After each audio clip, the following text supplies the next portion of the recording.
This is about what Ron Wyatt claimed to discover. And he claimed to discover many things. If you're familiar with him, you know that he's made some pretty big claims, and if you're not familiar with him, this might be a bit of a shock for you, because some of the things that he's found should be known in the entire world of Christianity. Some of the things that he's found has been verified by multiple witnesses, yet they're not talked about. I think the reason they're not discussed in the Christian circle and in Christian churches is, number one, we live in a Laodicean dead church age. It's lukewarm. It doesn't care about the Bible or God. Number two, I think one of the issues is that he is a Seventh-day Adventist, and that scares people away from bringing him up. That scares away pastors and teachers from even mentioning his name because he's a Seventh-day Adventist. Now, I don't give a rip if he's a Seventh-day Adventist. I'm going to look at what he actually found, and I'm going to look at if he actually found it or not.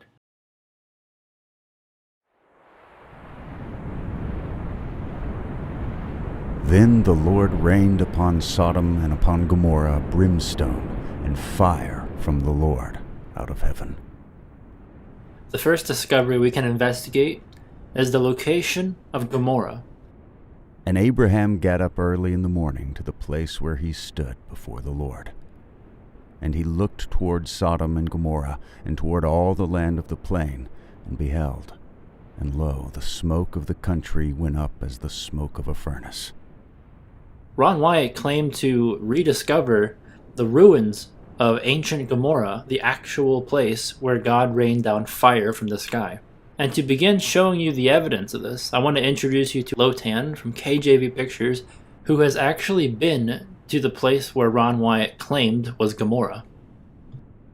Hey everyone, Lotan here from KJV Pictures. Super excited to make this video because when Brother Brandon told me he was making this study, I had a few things to add. You see, Ron Wyatt's videos were some of the first videos I saw as a newborn Christian, and having family in Israel myself, I decided to go check out some of his findings firsthand. One finding in particular, because if true, for me, it would be sort of a smoking gun discovery, and that was the location of Sodom and Gomorrah. Ron had claimed to discover this location in, I believe, 1990, and his discoveries were quite shocking. Architecture, brimstone, sulfur balls, the whole 9 yards. But no one in the Christian community seemed to ever talk about it. I don't know, I had to check it out for myself. So I went on his website, and using only this map, I made my way to the supposed location of Gomorrah. As you can see, I wasn't working with a whole lot. The road we took to the Dead Sea spit us out right around here, and then we traveled up the coast until I eyed a piece of white, ash-colored land where the map suggested Gomorrah would be. There was no parking lot or anything, no tourists, or anyone for that matter, just a two-way road up and down the coast of the Dead Sea. So we pulled the car over and just started walking. Right away, a large ziggurat-type structure greeted us. Hey, look, it's me. You can see from the picture that this is still the entrance of the city because you can still see desert plants. And we know from Deuteronomy that no grass or seed will ever take root there. Well, sure enough, as we entered the city, hey, look, it's me again. No grass or plants made their home there. You could see straight lines in the walls of the city where houses or other architecture used to be. And you could even see more ziggurat-type structures at major intersections. Although I didn't notice it firsthand on my trip since we only had about a few hours to explore, and you'd probably need about a few days from what I saw. But when I looked at this photo, I noticed in the background other symmetrical-type structures off in the distance, and nature just doesn't do that type of thing. All the walls of the valleys were decorated with this swirl-like pattern. It was beautiful to look at. Like heat had melted different layers of rock and stone together. But beautiful as it was just dust and ash to the touch. All these structures and ashen remains were great and all, but I still didn't have that smoking gun evidence that I wanted. I needed more evidence. I needed to find the sulfur balls that Ron claimed to be scattered all about. That would be my smoking gun. Only then would I be convinced that this was, in fact, the remains of that sinful city that God poured his judgment on thousands of years ago. Sure enough, I found more than a dozen small balls of sulfur scattered about.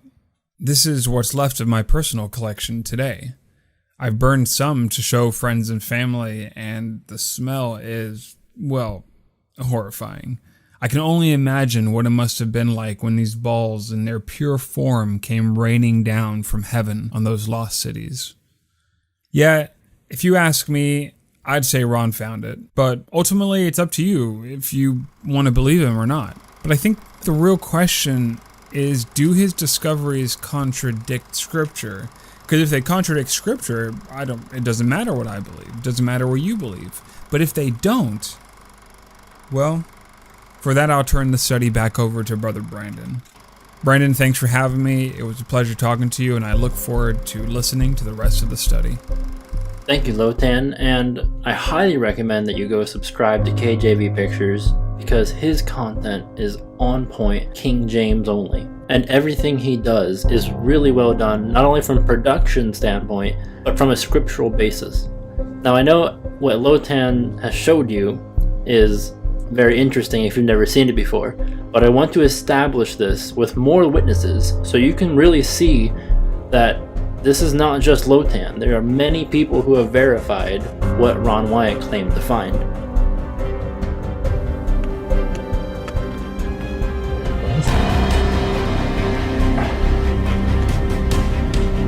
That's a good sized one. Still going. That's sulfur. That'll burn right now. Just put a lighter to it and it'll burn until it's gone. Pretty neat stuff. We're gonna set it on fire so everybody can see it burn. See it turning yellow, and it starts melting, turning black. Watch, and it's still burning. And pretty soon it'll start running down the wall.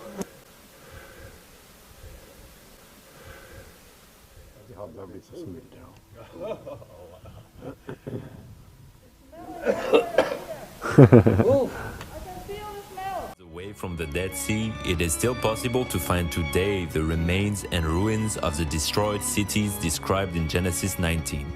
Although the locals consider these remains to be sand dunes due to 3,500 years of rain erosion, archaeologists like Ron Wyatt and Jake Wilson have discovered evident man-made structures in the area in the 1990s.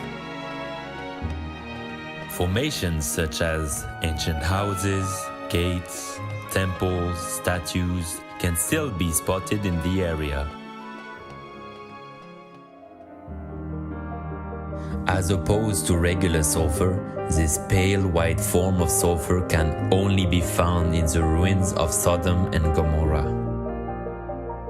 It cannot be found in any volcanic area or any mineral museum.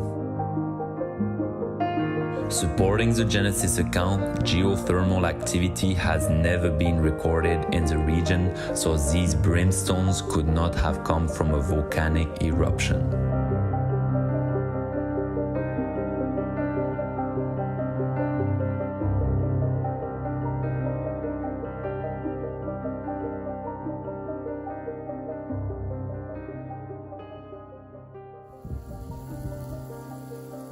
Just one touch. I didn't even see the sulfur on my finger. Look at this blister. It was so hot, it was indescribable.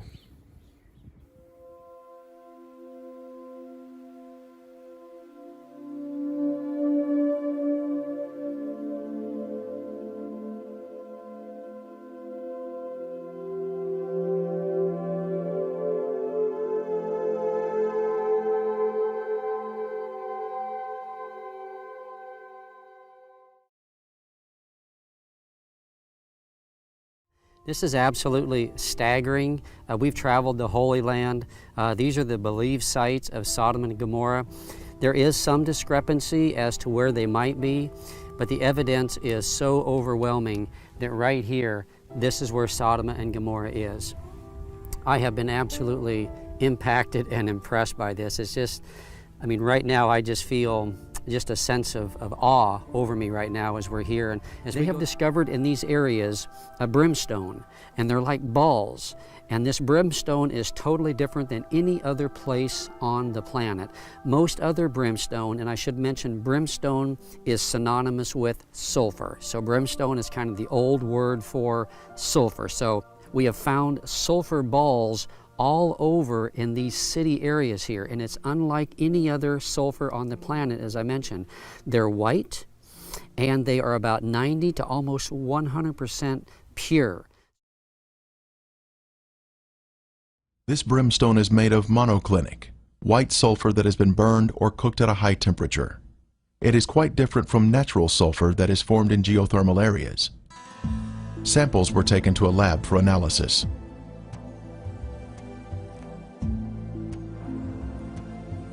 Each specimen was carefully separated and prepared for testing, with the outer portion cast aside.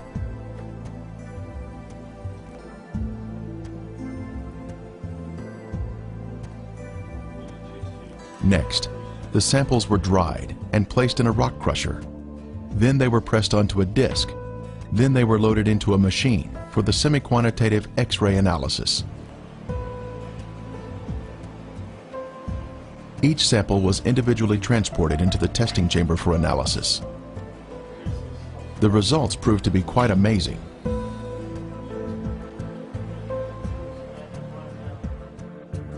As the samples were found to be 98% pure sulfur, unlike any other sulfur found on Earth. This pure, cooked sulfur is the heavenly marker that was left behind to show the world that the Lord, without a doubt, destroyed these sinful cities at His command. Critics have said that the sulfur is from volcanic activity, but that type of rhombic sulfur is only 40% sulfur and is of a crystalline form, unlike the white, compacted monoclinic form that is found in the ashen cities today. Here is a round piece of brimstone embedded in a section of ash.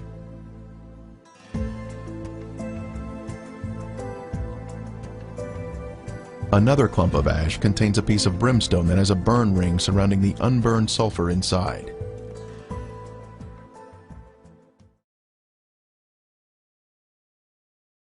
Considering the Bible describes this as being once like an Edenic area, you see nowadays it's just completely dead. As we are told, happened to this place that was judged. Today it's completely dead. Nothing is growing here.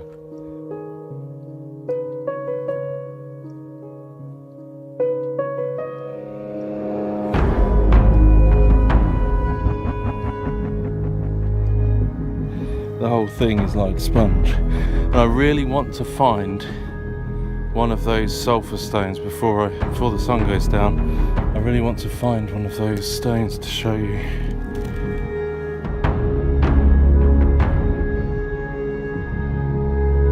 That is not a normal shape. That doesn't look natural at all. That is definitely seems to be a man-made shape.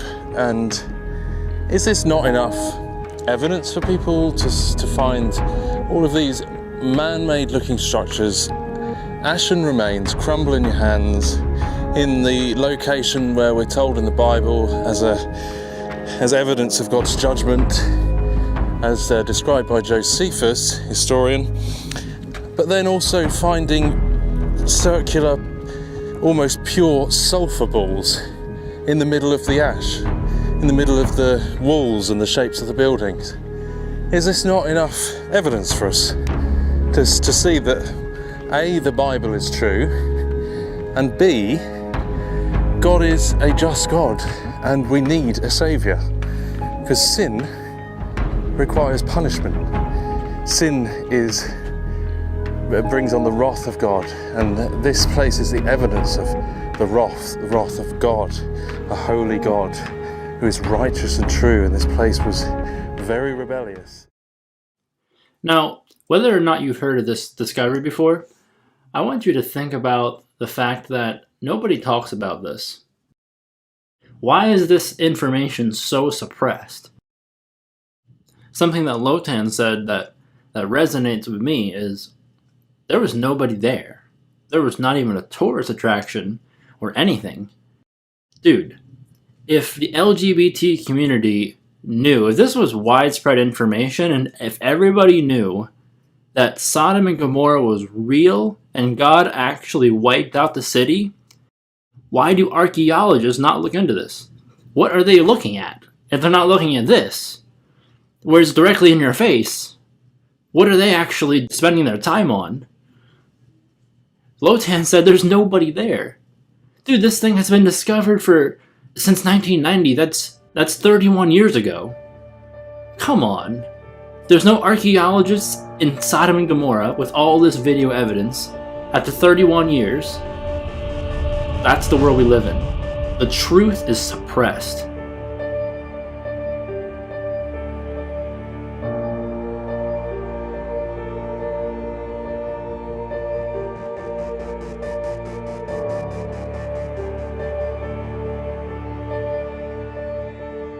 Everyone that doeth evil hateth the light, neither cometh to the light, lest his deeds should be reproved.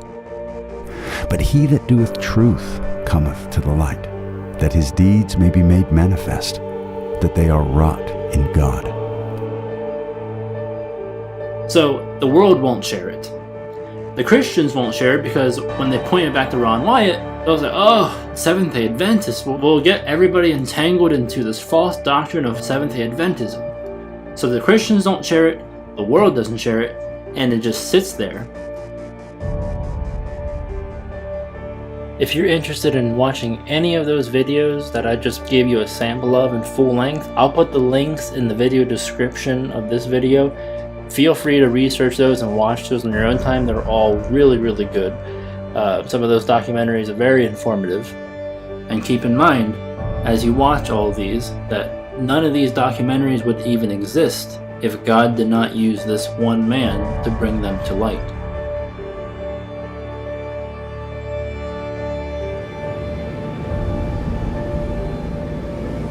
And the Lord overthrew the Egyptians in the midst of the sea. And the waters returned and covered the chariots and the horsemen and all the host of Pharaoh that came into the sea after them. There remained not so much as one of them. But the children of Israel walked upon dry land in the midst of the sea, and the waters were a wall unto them on their right hand and on their left. If you open your Bible to the very back where you have all of your maps, you're going to see that most Bibles at least have a path drawn out of the Exodus pathway from when the Israelites left Egypt from slavery, when they were delivered by God through the Red Sea and then all the way to Mount Sinai and through the wilderness. Most Bibles will have a map that depict the pathway and the route that they took. You can throw that map in the trash. That's not the actual route. Ron Wyatt found the actual Red Sea crossing.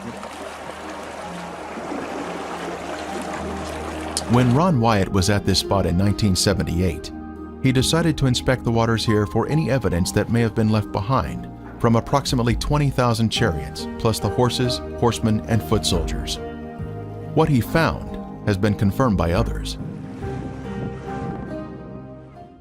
Scientists always kept trying to say that they crossed in the Sea of Reeds, which was ankle deep at a certain time of year and stuff. And Dad wanted to prove that it was a biblical miracle. And so he tried to trace their steps from Egypt. And basically he did. He got an airplane and he had this guy named Moses, actually. Yeah. This is no lie. We hired a pilot in Eilat and his name was Moses, and he flew us up and down through there, and Dad told him what we're looking for. We're looking for a valley that goes all the way through the mountains from here, from the Sinai Peninsula to here. And the guy said, oh yeah, there is one. And back then there wasn't a road even down it, but now they have a road down there. All the way through, yeah. It keeps washing out all the time.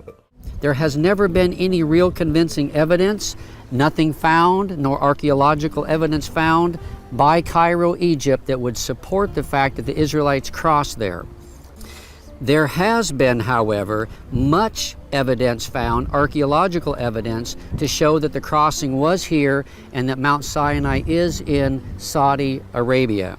So basically what we have here is the traditional Exodus route from Goshen, where the Israelites were in Egypt. They came out of Goshen and then they crossed over around here somewhere, and this is where the traditional crossing of the Red Sea is. It's really sad because they're basically saying that Egypt's chariots got drowned in this really shallow marsh-like area. They will keep the traditional site of Mount Sinai, and they'll put it here not because of evidence they found, but because Constantine's mother said this was Mount Sinai. So the scholars, with all their wisdom, go along with Constantine's mother, and in order to do that, they got to put the Red Sea crossing over here, because it wouldn't make sense over there. And they also say that this is the real Red Sea crossing because in the Hebrew, it's the Sea of Reeds, the Reed Sea. But if you actually look into it in other places in the Bible, it describes this area right here as the Red Sea as well. So this is also the Red Sea in the Bible. So anyways, the actual Red Sea crossing, they ended up at this beach right here. And then they crossed right here. So the actual Mount Sinai is in Arabia. According to scholars, it's where Constantine's mother said it was. But according to Paul, the apostle, it's in Arabia. And that's where it actually is, and we'll look at that next. But here's where the actual Red Sea crossing is. The actual route starts here, goes down through here, and then they get entangled in the wilderness. And let me see if I have a map of that. Yeah, so as you can see, there's like this windy valley. And that's where Pharaoh realized they would be entangled in the wilderness. And then when it pursued them, and they came out at the beach here. And this is where they actually crossed. There's another bird's eye view of the beach. And as you can see, all of Israel would fit onto this area of land while God protected them with a pillar of fire, cutting off Pharaoh's army coming from behind.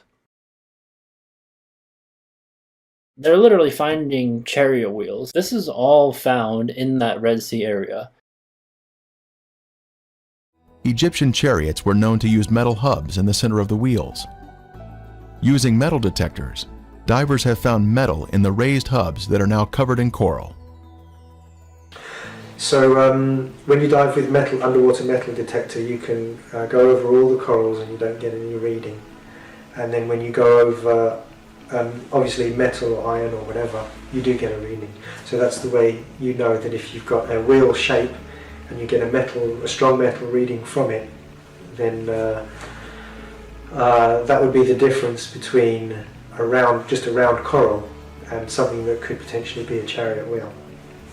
So when you compare this particular four-spoked hub to the hubs that you see in the Egyptian Museum, it looks exactly the same, and there's metal where you'd expect to see it.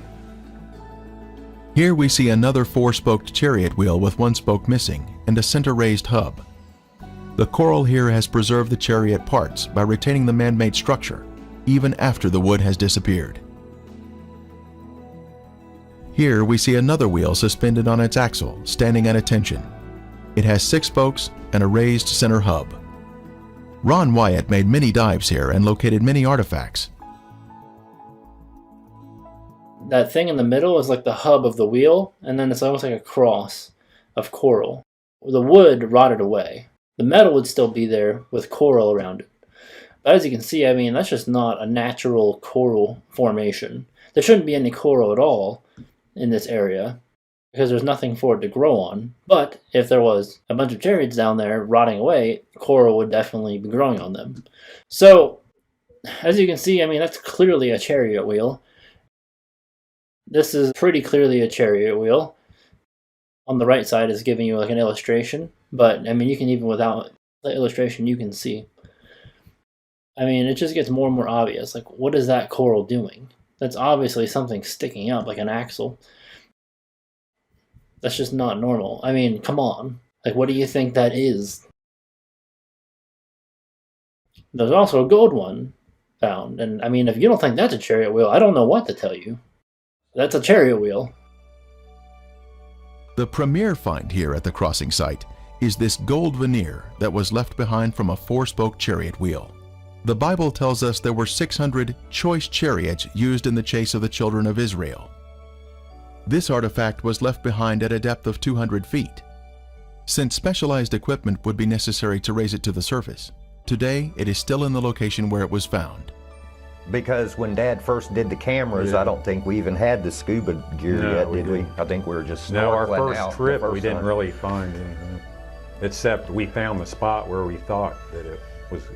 But when we actually did go scuba diving, Dad bought 2 little underwater Kodak cameras, and that's what the underwater pictures were taken with. I took a picture of 3 different wheels. The golden chariot wheel picture got drowned in one of the cameras, and the other camera had a bunch of chariot wheels but not the gold one. Me and Ronnie went down and touched. We touched the gold chariot wheel. Yeah. How deep was that? Somewhere around 180 feet. Yeah, it was right around there. Like Ronnie said earlier, we were swimming about 35 feet where you can stay all day, whatever, 32 feet. So But we then were up we there would go swimming down. around, and if we saw anything, we'd go down.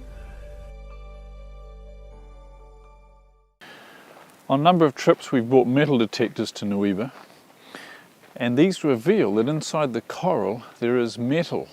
That would be consistent with what we'd expect from finding remains of the Egyptian army. Now, some people have asked, well, if that's the case, why don't you just bring up artifacts, some of this coral that contains this metal? There's a very simple reason for that. As you can see on the sign, it's strictly forbidden to touch or remove any coral in the Red Sea. So for us to do so would be violating Egyptian law. Further south in the Gulf of Aqaba, you can see that things have been washed up on the land, like sea stars, corals, and other things twisted into one another, like a disastrous whatever. Like a washing machine has been treating the material, so to speak. And also in that kind of material we can find bronze. And bronze is a metal that's made by humans, so it's not a natural one. You can see how rugged these mountains are. And much of the Gulf of Aqaba is just as rugged underwater. So if God had parted the water with the underground terrain looking like this, it would have been impassable. There are 2,000-meter high mountains around the Gulf of Aqaba. There are 2,000-meter deep waters in the deepest section. Huge falls from the peaks to the bottom. You can ask the question, how can we cross the seabed? I mean, we just take away the water. We don't talk about the water. But how can you just cross? First, you could not have any mud on the seabed. You need a solid ground. Horses should be able, full speed, going across that material, whatever the material is. In the middle of the Gulf of Aqaba, there is a shallow section, relatively speaking, shallow. And the interesting thing is that the downhill slope and then the uphill slope on the other side is within the criteria for wheelchairs in the US. You know, it can't be too much uphill or downhill with a wheelchair because it's too much work, so to speak. So the downhill slope and the uphill slope is within these limits. That's a scientific statement. This is the Wadi Watia. This is the canyon that connects the Sinai Desert to the Red Sea. And you can see these very rugged mountains. If you're walking down this canyon, you've got to follow it all the way. You can't go left or right. We find in Exodus chapter 14 verse 3 a description where Pharaoh would say, the children of Israel are entangled in the land, the wilderness has shut them in. That's a perfect description of this wadi leading down to the Red Sea.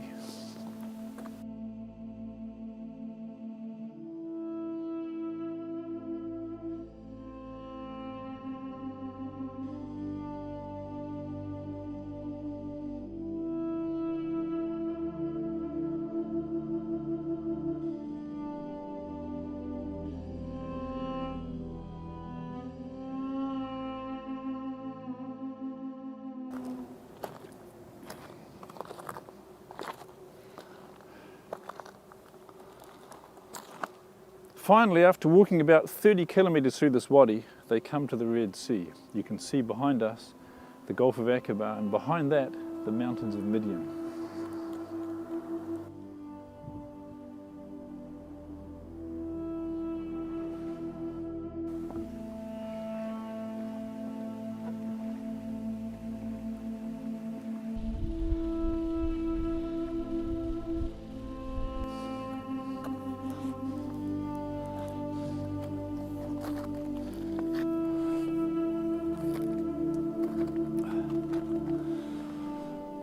Josephus described the mountains around the Red Sea crossing site as impassable by reason of their roughness.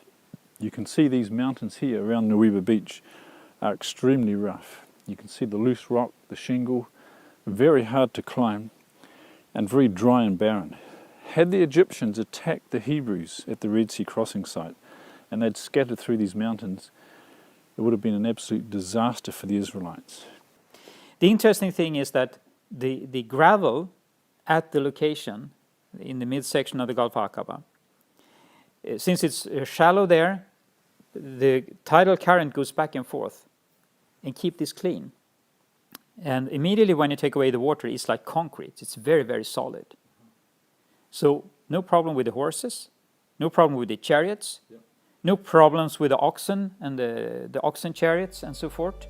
Just go across. Since there are chariot parts on this side of the Red Sea crossing, could there be other chariot parts on the other side of the Gulf, showing a continuation of artifacts? On the shore opposite of Nuweiba, inspection of the seafloor in Saudi Arabia has also been conducted to see if chariot parts can be found on this side of the Red Sea crossing. While investigating the Saudi Arabian waters, Viveka Pontian found this beautiful round chariot wheel specimen with a raised center hub.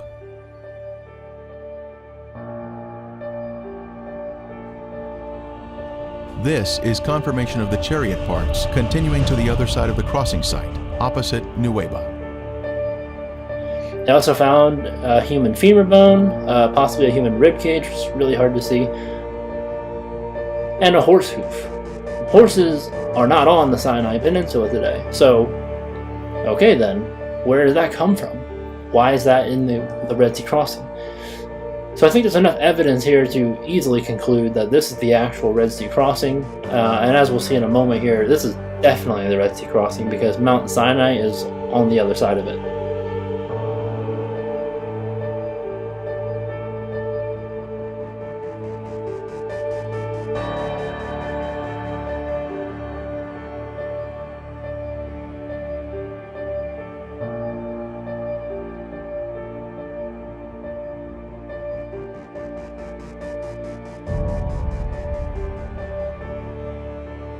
And the smoke thereof ascended as the smoke of a furnace, and the whole mount quaked greatly.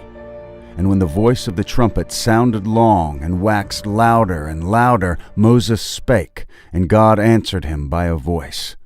And the Lord came down upon Mount Sinai on the top of the mount. At that time I had vacation to come to Korea. When I see my father, he said, look, I have been to pilgrim, but why is very big difference, the Bible and Sinai Mount? And then I said, you are the elder in the church, how you say like that? Don't talk like this. He said, no, it's something different. And then he gave to me the videotapes. And then when I see this showing about Ron Wyatt, he said he had been to the northern part of the Saudi Arabia in Midian wilderness. Then he said Mount Sinai is there. So I was very much strange because since I was a child, I read so many times the books. But I'm just reading the book, but never match on the map with the Bible. The tradition that the mountain in Egypt's Sinai Peninsula is Mount Sinai only dates back to the 4th century AD. New research based on Jewish, Christian, and Islamic sources indicate that there is a tradition that is 600 years older. And according to that tradition, Mount Sinai is in northwest Saudi Arabia. This other tradition points to Jebel Makla, a peak on the mountain range known as Jebel al-Lawz, as the true Mountain of Moses. Several historical sources, including Josephus, recorded that Mount Sinai is the highest mountain near a city that is today called Al-Bad.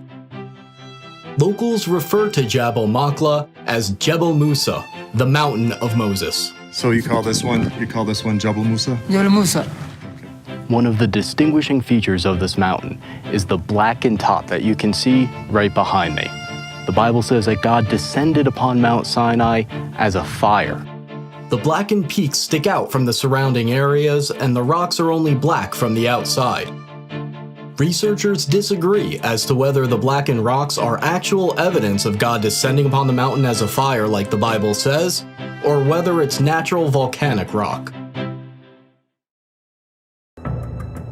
A small handful of Americans tried to sneak into this area in the late 1970s and the 1980s. They were arrested, and their photos and videos were confiscated by the Saudi police. Their evidence was lost. Mount Sinai was first discovered in 1984 by Ron Wyatt and his sons, who walked across the border into Saudi Arabia without a visa in order to document the evidence here. After seeing the mountain, he and his sons were captured and were accused of espionage. They spent 78 days in prison, awaiting execution, before they were finally released. After Ron Wyatt was there, the Saudi government, they know that this place is important.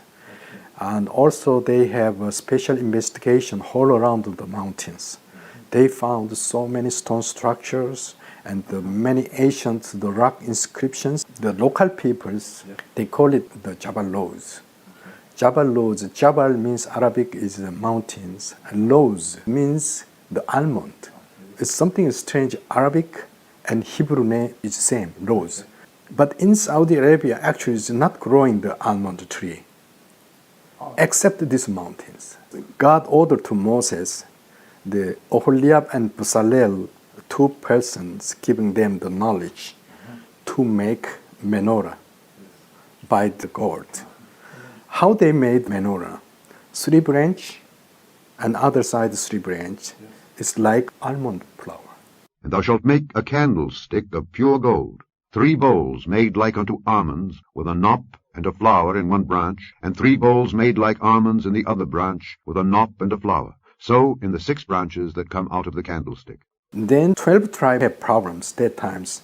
Moses ordered to every tribe to the staff, put the name of the tribe, and then they put in the ark.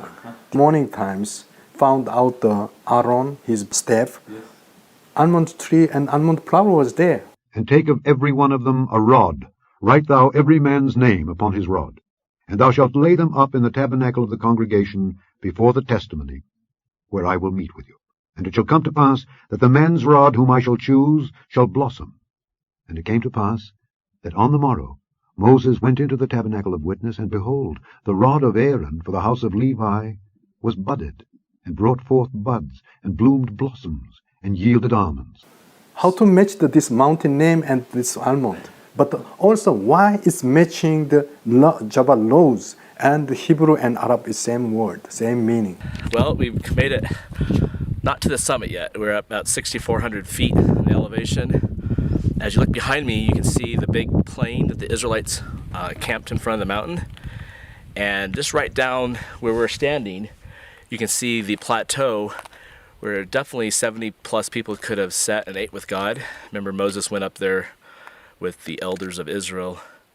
And right in front of me is the Blackened Peak. We're going to summit that today.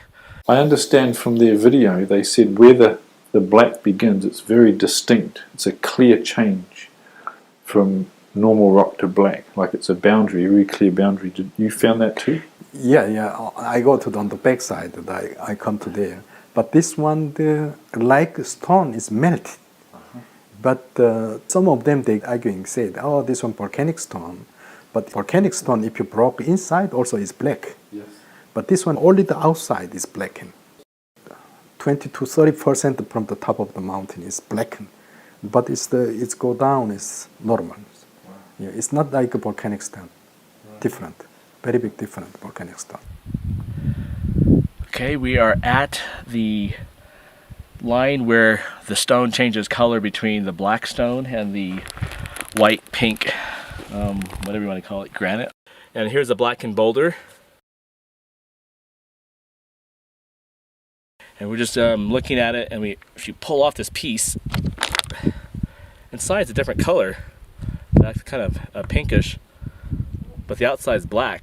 Now the amount of evidence around Mount Sinai here, which today is called Jabal Machlah, reveals this place is indeed the true Mount Sinai. It is all quite convincing, so let's now look at all of the evidence here at this Mount Sinai, which is known again as Jabal Machlah. First of all, the Bible states that the Israelites camped at the base of Mount Sinai for around a year. Interestingly, at the base of this mountain here is a large flat area where the Israelites could have camped. It is huge in size and had streams of water and pasture land for their livestock to graze. Also, the climate was perfect as it is higher in elevation, so it's not hot in the summer and it's comfortable in the winter. Next, Exodus 19:18 states that Mount Sinai was all in smoke because the Lord descended upon it in fire, and its smoke ascended like the smoke of a furnace, and the whole mountain quaked violently. The top of these mountains are dark, showing signs of burnt marks. The outer parts of the rocks are black, but on the inside they are brownish in color. And you can see here there's been some rocks that have been chipped away, and you can see that on the outside they're black and on the inside they are brown. This seems to be more evidence that this mountain and the surrounding mountains close by were covered with fire and smoke. Now from Mount Sinai, God gave the 10 Commandments to the nation of Israel and supernaturally wrote them on tablets of stone with His own finger. This was an earth-shattering event. Scripture says the mountain was on fire for 6 days and appeared as if it was going to be consumed. And the Israelites who saw this were terrified as they beheld everything that took place. The Bible also speaks about how Moses and 70 elders of Israel went up the mountain to worship God. The elders were to stay at a distance from Moses and could only go part way up. Interestingly, there is a natural plateau part way up the mountain where this event could have happened. Another piece of strong evidence is that at the base of this mountain, an altar has been discovered. This would match what Scripture states in Exodus 24:4 and 5. And Moses wrote down all the words of the Lord. Then he got up early in the morning and built an altar at the foot of the mountain with 12 memorial stones for the 12 tribes of Israel.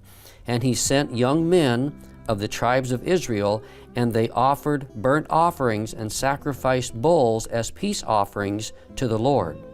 Now at the very base of this mountain are extensive remains of an altar and a complete system for animal sacrifice.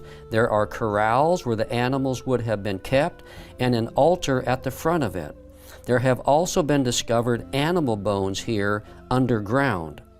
Scripture also refers to 12 memorial stones or pillars for the 12 tribes of Israel. Interestingly, there are stones by this altar that perfectly match the biblical record. The Saudi locals say that in the past, these stones were much more evident and could be seen much more clearer, and that the platform was more intact as well. Also, Ron Wyatt documents having found one of the pillars that had Hebrew writings on it. It's quite fascinating that everything here matches perfectly the biblical account of this event. Near the altar of Moses and the 12 pillars, Moses read to the Israelites the Book of the Covenant, and they agreed to it. This means that Moses probably had a spot right above the altar that served as a stage to address the Israelites. Now, just above the altar of Moses is a large platform from where Moses could have easily spoken to the Israelites when the covenant was made. It provides a natural place from which to speak, and the Saudi locals talk about how sound travels here like a natural amphitheater. Another fascinating discovery at the base of this mountain is the altar upon which Aaron set the golden calf, and all Israel worshipped before it. On the top of these rocks is the main rock that shows a flat spot where the golden calf might have been placed for all Israel to see. Below the rocks is where Aaron would have made an altar to this golden calf. Now Exodus 32 provides all the details. It says, "Now when the people saw that Moses delayed in coming down from the mountain, the people assembled about Aaron and said to him, 'Come, make us a god who will go before us. As for this Moses, the man who brought us up from the land of Egypt, we do not know what has become of him.' Aaron said to them, 'Tear off the gold rings which are on the ears of your wives, your sons, and your daughters, and bring them to me.' Then all the people tore off the gold rings which were on their ears and brought them to Aaron. And he took this from their hand and fashioned it with a graving tool and made it into a golden calf, or a molten calf. And they said, 'This is your God, O Israel, who brought you up from the land of Egypt.' Now when Aaron saw this, he built an altar before it." So Moses was on top of Mount Sinai for 40 days, and this event happened while Moses was away. Now interestingly, this golden calf was a representation of the Egyptian false god Hathor. It was one of Egypt's main gods. You can see images of this false god that look very similar to the paintings on these rocks here. There are also many other inscriptions on these rocks as well. Now, worship of this false god Hathor consisted of dancing, drums, and sexual promiscuity, and this is exactly what the Israelites were doing while Moses was away. This altar, interestingly, is fenced and gated like other archaeological sites at the base of this mountain by the Saudi government. However, over the past several years, the Saudi government has opened up these sites to tourists, and you can now go there easily and see these places for yourself. Additionally, many artifacts and discoveries have been found in this area that give great evidence that this mountain is indeed the true Mount Sinai. Now, after the golden calf incident, when Moses returns back to the base of the mountain, it says in Exodus 32:20, what Moses did with this golden calf. It says, "Then he took the calf which they had made and completely burned it with fire and ground it to powder and scattered it over the surface of the water and made the sons of Israel drink it." At the base of this mountain there is a stream which forms a small lake. So this place provides the water that would have been necessary for this event to have happened here. There are also around this small lake a number of wells that have been discovered as well. So this area was a main water source. A stream came down from the mountain here, and it was a main water source. There was another stream as well just to the north. So there was plenty of water in this area for these events to take place and for the nation of Israel to have used during their time at the base of Mount Sinai. Also, after the golden calf ordeal, God ordered the Levites to kill those who had been involved in the worship of the golden calf. In Exodus 32:28, we see that 3,000 died as a result. Now, with this being the case, there should be a mass graveyard site close by to this area. Interestingly, we find a site about 4 to 5 miles north that fits exactly this biblical event. There are thousands of standing stones that appear to have been used as grave markers in this flat plain. This area is also fenced off by the Saudi government and declared as an archaeological site. Also, close by to this mountain, there has been found a menorah painting which gives evidence that the Israelites were in this area. What I know, the oldest menorah was AD 70, Roman Titus. He took to the Rome, you know. After that, they don't found the oldest menorah up to today. But what I found, this menorah inscriptions is very old. Why? Around this menorah inscriptions, there is so many old letter was there. This old letter is very similar Hebrew letters. and call it maybe Talmudic. Talmudic, it means BC 13 to BC 15. Okay. It's almost Exodus times. Wow. This letter with menorah together here. Okay. So let me tell you, that place is Arabia. That place, why there is the Jewish mark on it there. And that place, why all the Hebrew letter is there. Unfortunately, this painting has been chiseled away in recent years, but older photos and documentation clearly prove its existence, and even what has been chiseled away shows the outline of a menorah. We also know that God gave to Moses, while they were at the base of Mount Sinai for about a year here, the design of the tabernacle, and that it was erected at the base of the mountain. Now, we don't have any evidence of this tabernacle as being here, as it was mobile in nature. However, by taking into consideration the location of the mountain and the lay of the land, there is a place here that would be the natural location for it to be. It is flat, close by to the altar of Moses, and at the base of the mountain.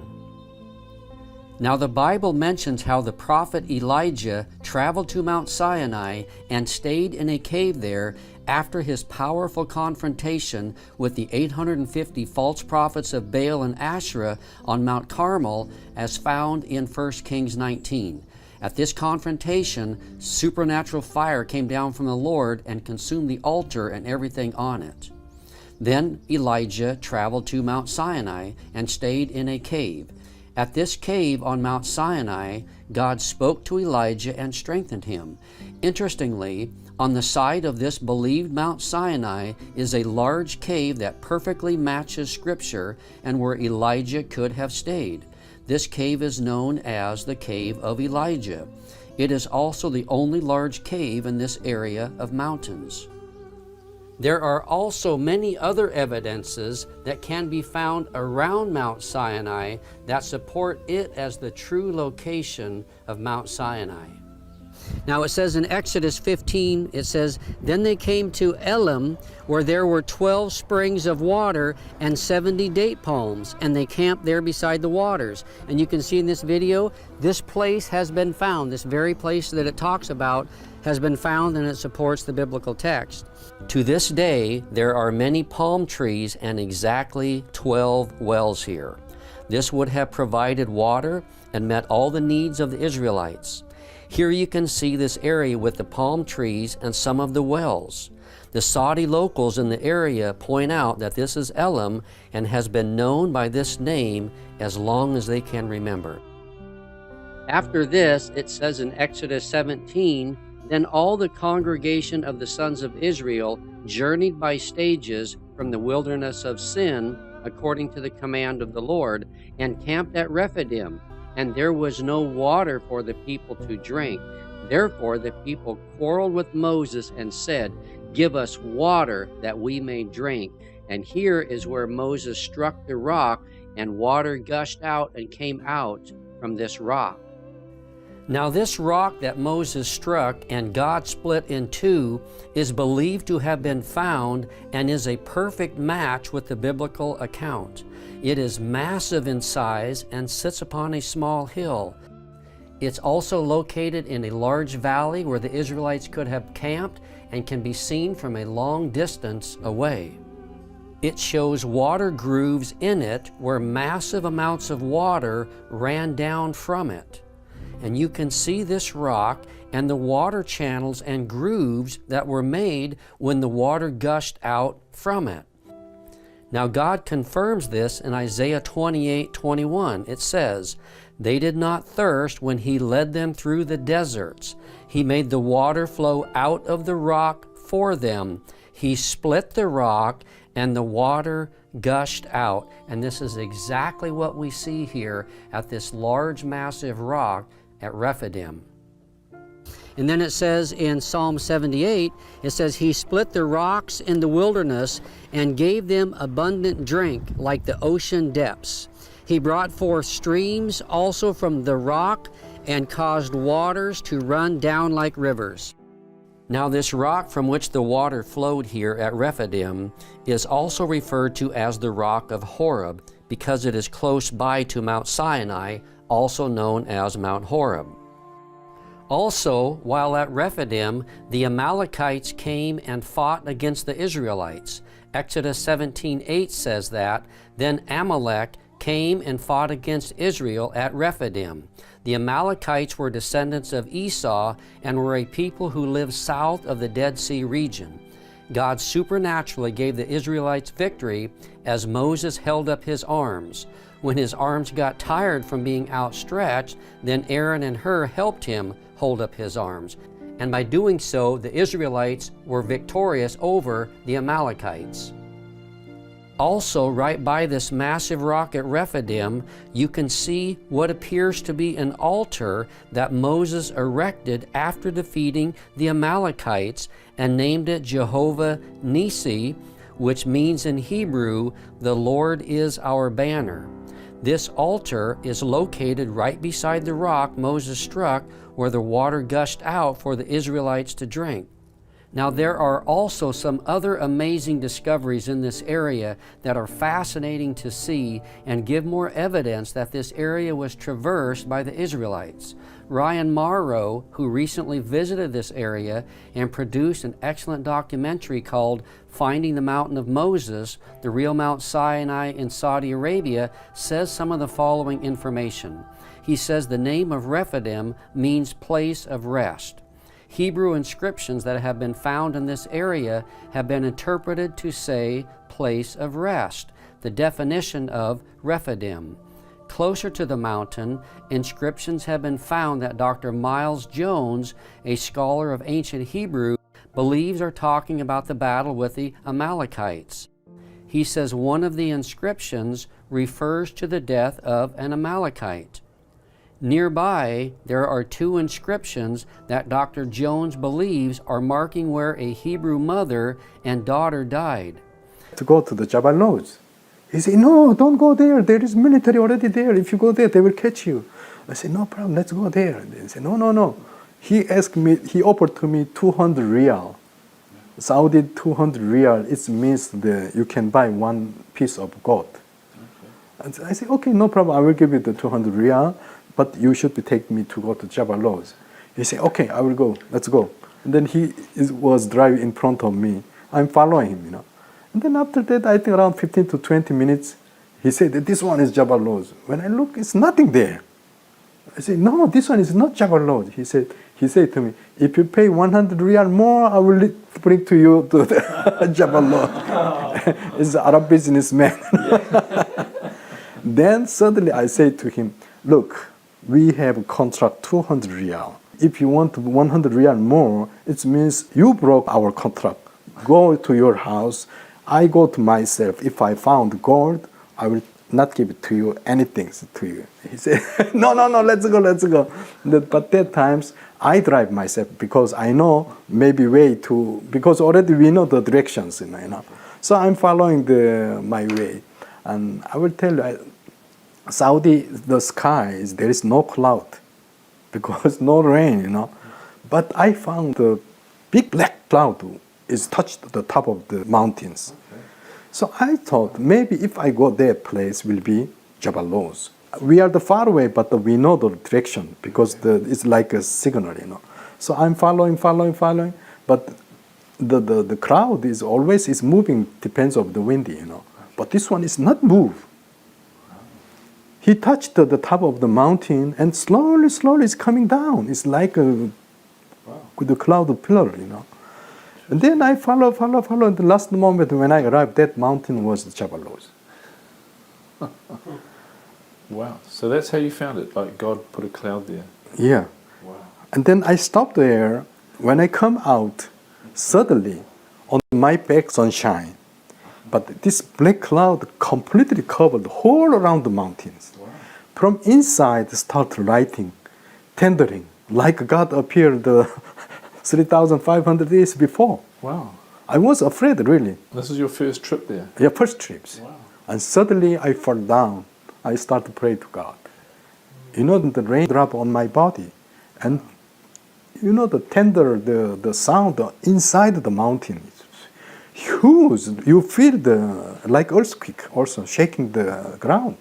I was afraid that some stone is falling down from the mountain. And tendering and writing. After that, I was afraid, you know, pray to the God, please, we are the sin, you know.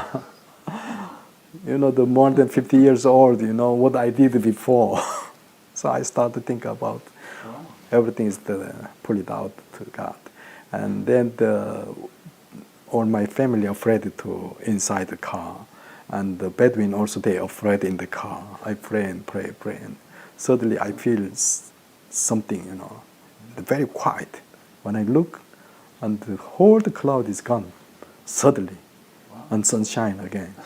And Bedouin, he come to me, hey. I say, why? Maybe the writing, you ever happen something like this? And then I asked him, did you see something like this happen? He said, he's almost 80 years old. He said, I never seen all my life. Wow. And this time is not the raining season. Yes. Why something happened like this? I say, I don't know. If this is Mount Sinai, this is very significant. Mm-hmm. So why hasn't the archaeologists gone there and investigated this? No one can enter that place, archaeological area, or no one can excavations.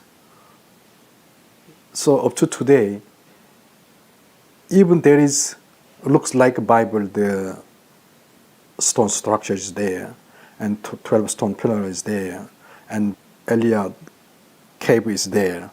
Everything is there. What is written like Bible, 100% is there. But now the Islam people occupied here. So who can go inside? Nobody can inside. Since AD 610, when Islamic occupied in this area, you cannot go inside. You want to go, but you cannot. You try to apply the official visa for the excavation in this place. You think they will release visa to you? No. If the Mount Sinai was open place, like Egypt, or if the Mount Sinai was in the America, or somewhere, it will be destroyed everything. Yes. Like the Jerusalems. Yeah. But this one, 3,500 years, he protect himself. So many tribes, so many generations, and come and go, but he keep it long time in the desert. Nowadays, last day before the Jesus coming, very few selection people bring to show this place, to show them where is the real Mount Sinai. Let me tell you, Jesus' times, he did a lot of things. Sometimes you don't know how to work, but the Jesus, when he wake up, he suddenly work. The blind, he open eyes. Dumb, he can talk. Like Nazareth, he was, after die 3 days, already start smelling his body, but he come out, he alive. But you think that times all the people, they believe that Jesus? No. Who believe? Weakness peoples. Child. No power peoples.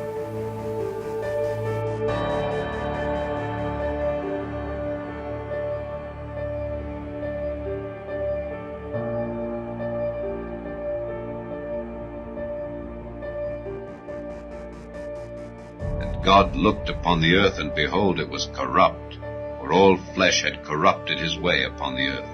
And God said unto Noah, The end of all flesh is come before me, for the earth is filled with violence through them. And behold, I will destroy them with the earth. Make thee an ark of gopher wood. Rooms shalt thou make in the ark, and shalt pitch it within and without with pitch. And this is the fashion which thou shalt make it of.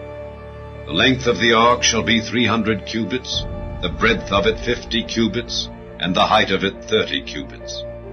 A window shalt thou make to the ark, and in a cubit shalt thou finish it above, and the door of the ark shalt thou set in the side thereof. With lower, second, and third stories shalt thou make it. And behold, I, even I, do bring a flood of waters upon the earth, to destroy all flesh wherein is the breath of life from under heaven. And everything that is in the earth shall die. Yes, I've been studying archaeology and ancient history for a long time, and Old Persian, and I'm Jewish, and I was educated in the Old Testament, and I think it's important for people to realize that archaeologists and geologists have been in the Middle East for well over 100 years using modern methods. Many of them are dedicated Christians and Jews and Muslims, all of whom believe in the Old Testament. And the reason why none of them think that Noah's Ark could be on Mount Ararat is because, from what we know of modern science, it would take Mount Ararat being, 13,000, 14,000 feet, it would take such a huge flood to place an ark there that the flood would leave signs virtually all over the Middle East, and there are no signs whatsoever of such a huge flood. There are small local floods in, Sumer and Eridu and Kish and places like that, but virtually no signs, no geological signs of a flood. Mr. Wyatt? Okay, I appreciate your observation there, sir. Now, we will have to agree with you on the fact that this boat could not be on Ararat for many reasons. It's a post-flood volcano. There's glaciers with the associated glacier flow, and the Bible specifies that the ark landed in mountains, plural, of Urartu, and that was quite a large empire out there. And so it is not on Mount Ararat. It's 12 miles to the south on a place called Mount Masr, or Mountain of Pain, or something to that extent. Now, as to your worldwide evidences of a flood, I will disagree with you there, sir. There is evidence of worldwide flood because of marine fossils at the Cretaceous level. Everything, and that's a roughly average of 7,000 feet around the globe, and everything above that is obviously upthrusted material. And so when you say that these people all agree, I have to agree that the predominance of people in this type of research say this, but sadly they are quoting the textbooks that they studied in school, and they have not done field archaeology on this, or they would not say that. On June 20th, 1987, in the mountains of Ararat, Turkey officially recognized the discovery of Noah's Ark. Located on a mountainside about 15 miles south of the volcanic Mount Ararat, the remains of the massive ship were dedicated during a special ceremony. Guest of honor was Ron Wyatt, due to his 10 years of research at the site.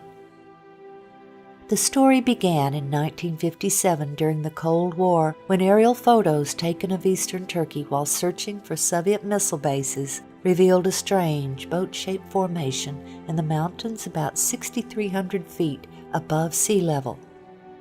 Life magazine reported on the story after an expedition from the United States went to the site in 1960.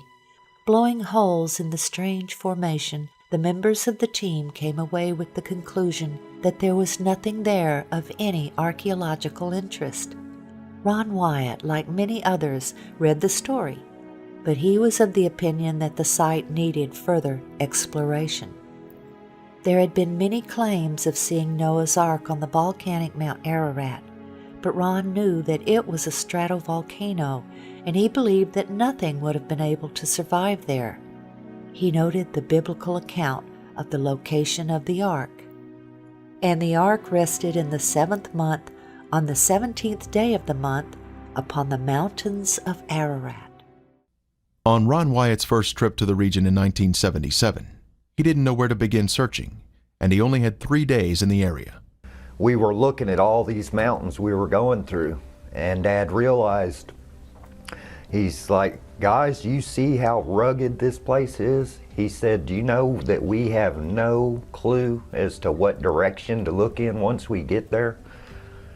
And we're like, yeah, because we didn't have the map coordinates. We had nothing except the picture in the book and, the area of where it was around Mount Ararat that it was taken.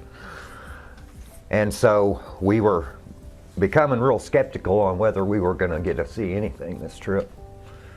And then once we got off the train, we hired a cab to take us in to Dugabazit, the town close to Mount Ararat. And while we were driving, it was at night, and Dad said, guys, he quoted the scripture, and so Dad said we should all say a prayer that God help us know which way to look. And we basically all three just said a separate prayer, bowed our heads and said a separate prayer in the car silently. And just a few minutes later, the car died, and everything went off. The headlights, the engine shut off, everything. So he had to immediately pull over because it was night and you couldn't see. And so he got up under the hood and looked, and he couldn't find anything wrong, didn't know what was wrong with it, and he just goes like this. He couldn't speak much English, so he just goes, you know. And he sits back down in the car and tries it, and it starts back up. Well, during that time, Dad said, hey, you know, we just got done saying that prayer, and then the car died. He said, just in case that was God's answer in our prayer, let's pile up a big pile of rocks here on the side of the road to mark where this car stopped. Okay. So we did it, and then the car started back up, and we hopped back in and went on down the road, and it did it again. Everything, lights and everything shut off again. And we're like, oh man, you know. And Dad said, well, you know, let's pile up another pile of rocks here. And so we did that, and then sat there a few minutes, and the car started right back up again. And just went a few more miles, and it did it again the third time. And by then, my dad was a little skeptical. Even he said, well, guys, I think the car's probably just messed up. Yeah. He said, but just in case, let's pile up another big pile of rocks here, just in case this is something, you know. And so we all figured, well, yeah, the car's just breaking down.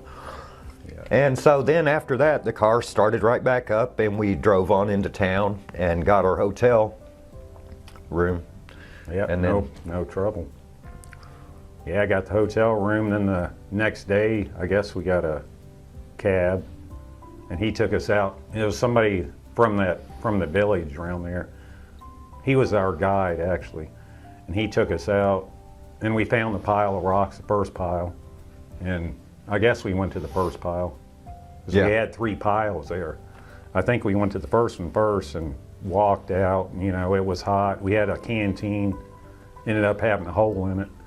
So, yeah, we drank what water we could before it all emptied out. Yeah, so we all drank it so it wouldn't just we all got sunburnt in that, but we found the anchor stone, which we had never seen one. Dad had seen some in pictures, some smaller ones, but nothing that big. So he kind of knew what it was. And there were 8 crosses on the anchor stone? Yeah, 8 crosses on the anchor stone. Yeah, the next pile.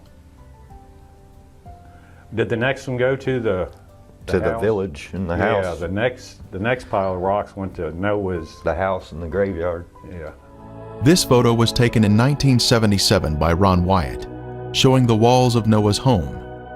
Since then, all the walls have been torn down by local treasure seekers. In the front yard stood this large tombstone. On the tombstone was a drawing of 8 people and a boat on a wave. The second largest person was looking downward with their eyes closed. This indicates that this was Mrs. Noah's tombstone. After Mr. Wyatt showed this to someone, that person later hired others to exhume Mrs. Noah's 18-foot sarcophagus. And then the third pile was actually Noah's Ark, which was probably the first pile. Well, yeah, because we did it because backwards. We came back from it the opposite way. And it was amazing, because I had never in my life said a prayer and had an answer that definite, that quick. Just knowing full well that, I mean, of course, that night we thought it was just the goosebumps. car breaking down, but the next day when we walked out and found that, we knew that it was, you know, because like I say, it was, the countryside was so rough, barren, We couldn't have found that. There was no way in the world we could have found it. We didn't even know to go to the right or left side of the road, or no idea. And so we pulled up on walked the side. straight out to him. But the factor that captured his interest the most was the length given in the Life magazine story, 500 feet. Most people were looking for a 437-foot Noah's Ark based on the Hebrew cubit, but Ron again went to the Bible to learn more. And Moses was learned in all the wisdom of the Egyptians. Moses was the author of the Genesis account of the flood. He would have known the cubit of the Egyptians. The Hebrew cubit didn't come into existence until there was a Hebrew nation after Moses' death. The Encyclopedia Britannica stated, "The Egyptian cubit is generally recognized as having been the most ubiquitous or universal standard of linear measurement in the very ancient world. The royal cubit equals 20.62 inches. This would mean Noah's Ark was much longer than 437 feet. 17 years after the Life magazine article, Ron finally made the journey to Turkey. When he saw the boat-shaped object, he saw that it looked just like it did in 1960, and he knew he would need permission to excavate in order to learn anything about what was beneath the surface. So he returned home and enlisted a number of friends to help him pray for an earthquake to reveal more. In late 1978, he learned of an earthquake in eastern Turkey and returned in August of 1979. When he arrived, he was overwhelmed by what he saw. The earthquake had dropped the soil around the object, and a large crack extended the entire length. He could see what looked to him like the remains of decayed rib timbers along the now exposed sides. Also, he was able to measure the depth of the debris and measure the length. It was 515 feet, or exactly 300 Royal Egyptian cubits. He was now convinced. He carefully combed the surface, looking for evidence that it was a shipwreck. He saw what he believed were petrified structures of an ancient ship whose deck had collapsed. He saw what looked like deck joists and deck support timbers. In 1984, Ron met and became friends with Colonel Jim Irwin, the former astronaut. Colonel Irwin was searching for Noah's Ark on Mount Ararat, but he was very gracious and was interested in seeing the boat-shaped site.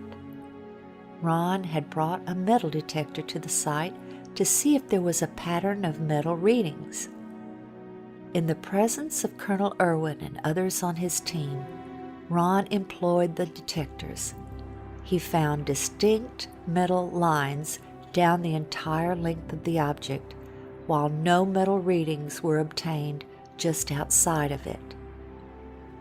Ron asked Colonel Irwin, who had impressive scientific community connections, if he could have the strange specimen tested. Colonel Irwin sent the specimen to Los Alamos National Labs, where geophysicist John Baumgartner performed the analysis. The results of that analysis captured Dr. Baumgartner's interest. The specimen contained manganese, also titanium and aluminum, among others, and these were not in the form found in nature. Due to the sophistication of the metals, he questioned whether a missile had crashed on the mountainside and Ron had found the remains. The exciting evidences of the metal lines and the analysis of the specimens brought two new researchers into the work. Dr. Baumgartner and David Fassel, a marine salvage expert who knew all about ships and their construction. They both joined the team. Oh, look at that. Oh, well, wait a minute. Wait a minute, let me get a close-up of that. Kind of, You want my hand in there for? yeah, just to point at those little flakes of iron that are coming out, like right there. There and there. Huh. That's a strong reading.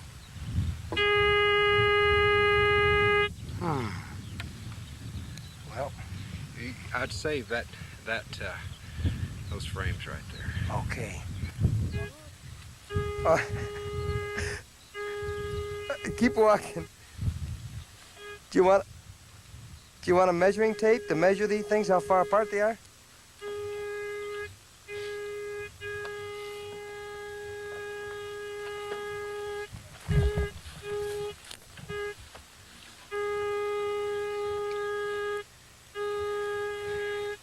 John, as a scientist, might I take the liberty here to ask you, do you really honestly believe that you have been on the remains of Noah's Ark? I have no doubt in my mind. This has to be a man-made structure. It's full of metal. The metal has a regular pattern to it, and the size of the thing and the shape of the thing is such that it's almost certainly a large boat. Dr. Baumgardner and Ron scanned the entire site with 3 different types of metal detectors. Placing rocks at each metal reading, they then attached tapes to show the lines. While Turkish scientists and archaeologists did their own research, Ron and his associates continued their work. The next step was subsurface interface radar. There's the longitudinal bulkhead. You ought to see them popping out, Ron. Yeah, there they are. Here. There's yeah. another one. There's the keel line right there. Yeah.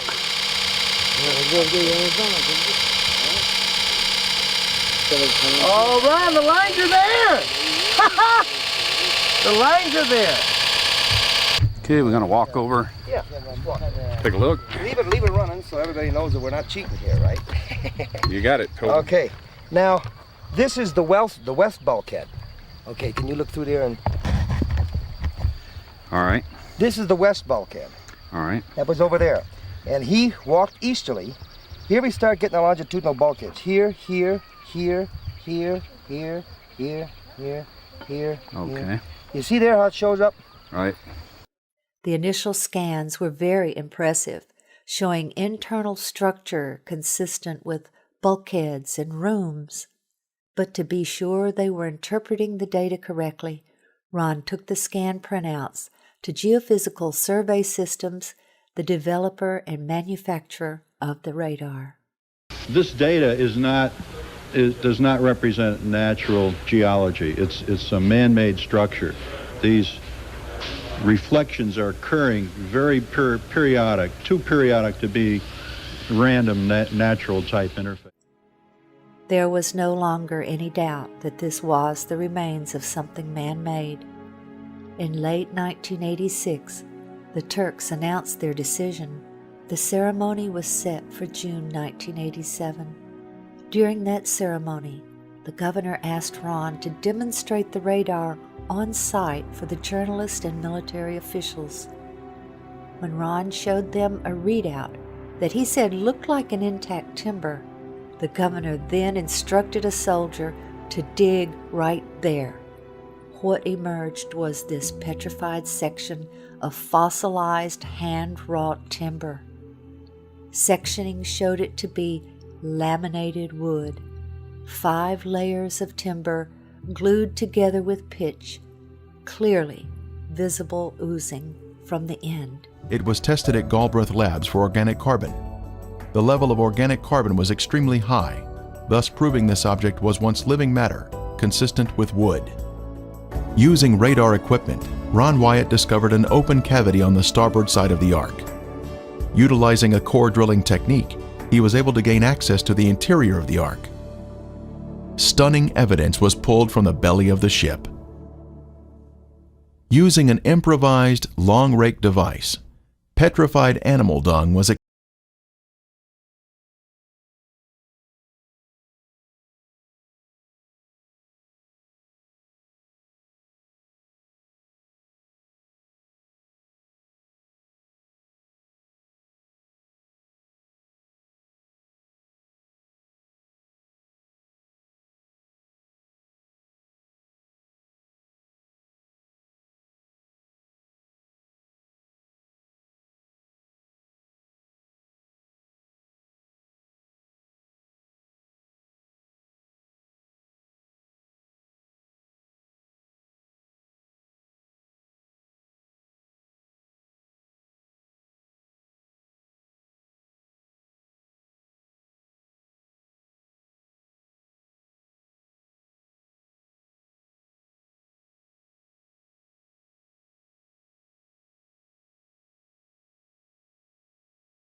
is really strong in supporting this area as the site of Noah's Ark.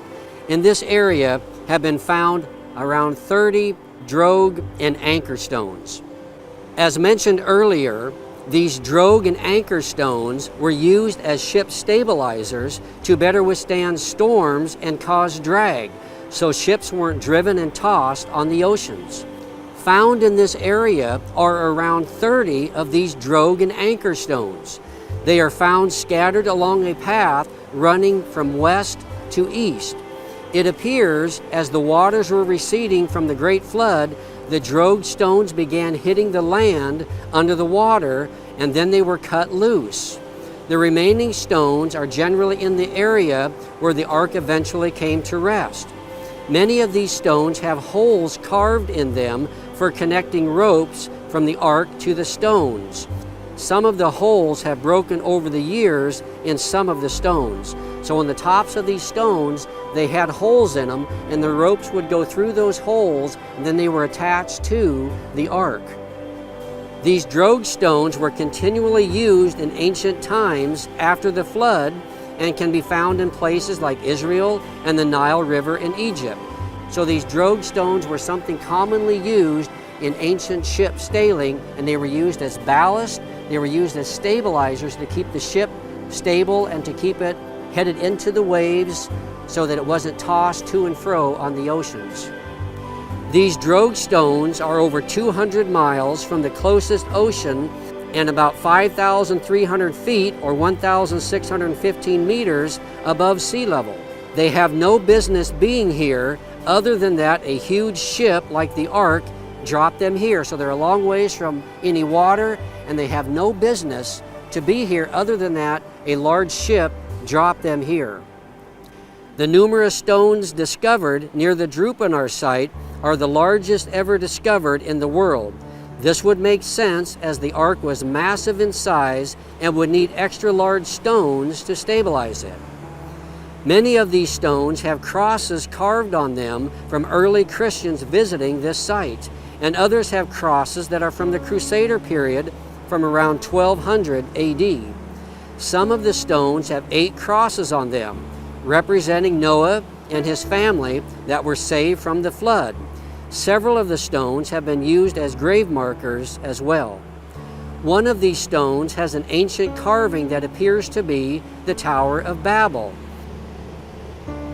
The 3 layers carved on this stone are believed to represent the 3 levels or decks of the ark as mentioned in the Bible.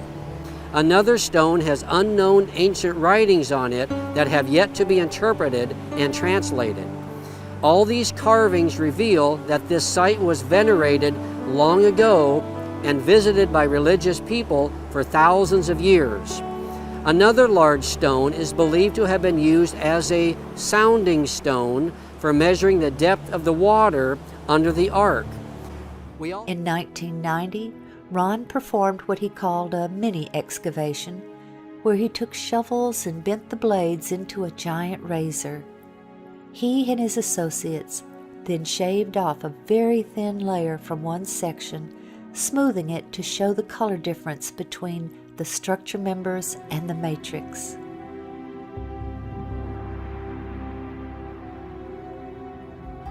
We are now standing on the middle deck of the ark, and now pan over to the interior of the port side, where we can see 4 horizontal protrusions in a row. They are arranged in a regular pattern, indicating man-made construction. These would have been horizontal deck support timbers, extending toward the middle of the deck. At the stern, we can see the symmetrical shape of the boat, including the center mound, where the decks have collapsed one on top of another. Continuing to inspect the stern, we can see 5 objects in a row along the inside port area of the deck. These have been measured at regular intervals and appear to be vertical posts that would have supported the deck.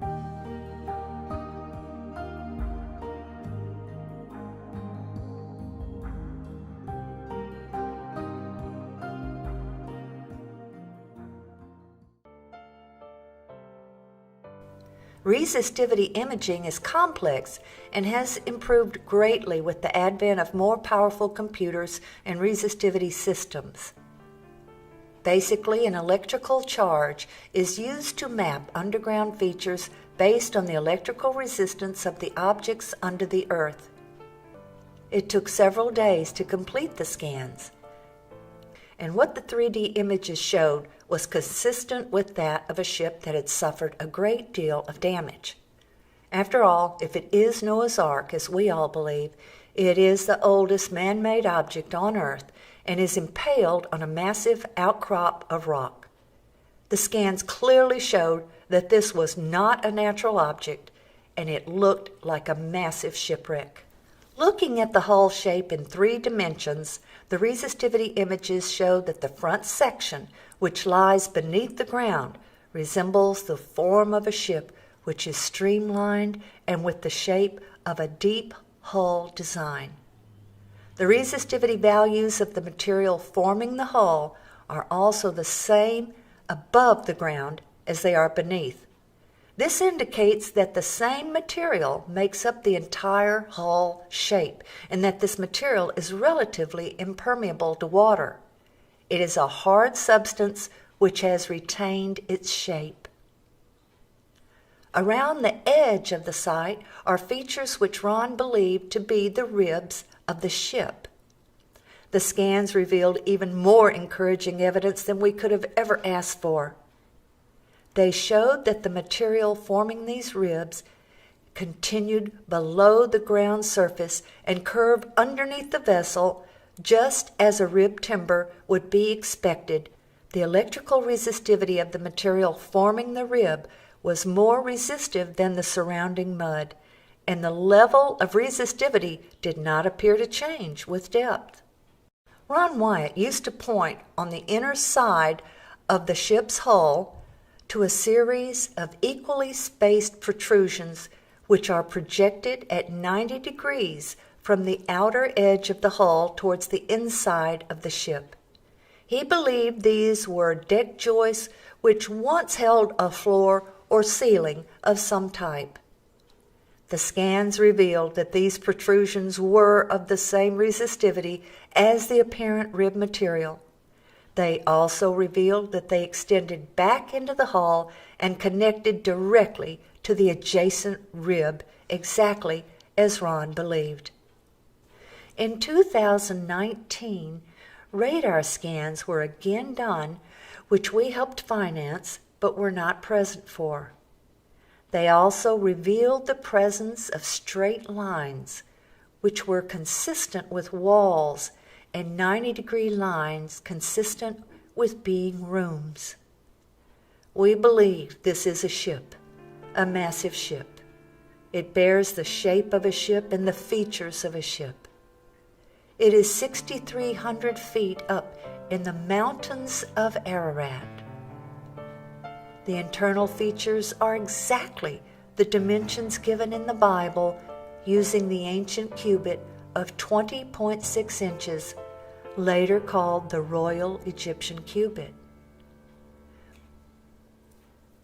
Finding Noah's Ark means nothing if it does not strengthen our faith or lead a non-believer to the knowledge of the truth that we have a Creator who loves us and wants us to come to Him and be saved by the blood of His Son. Photos taken at different times of the year have brought out different features of the boat. There was so much convincing evidence uncovered at the site that the Turkish government declared this area to be Noah's Ark National Park, and yet today the world is unaware of this amazing discovery.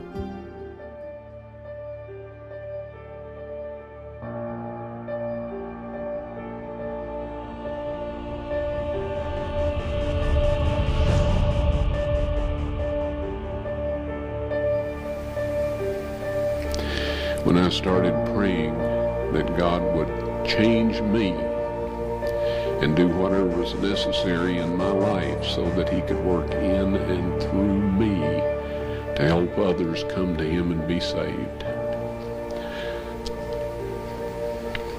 things started to change.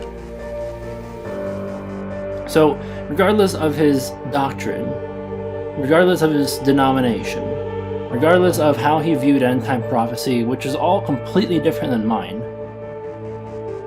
God looks at the heart. He looks at those who are humble. He reveals his secret to those who are humble and those who truly are seeking him.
Space behind this bus station back in this area.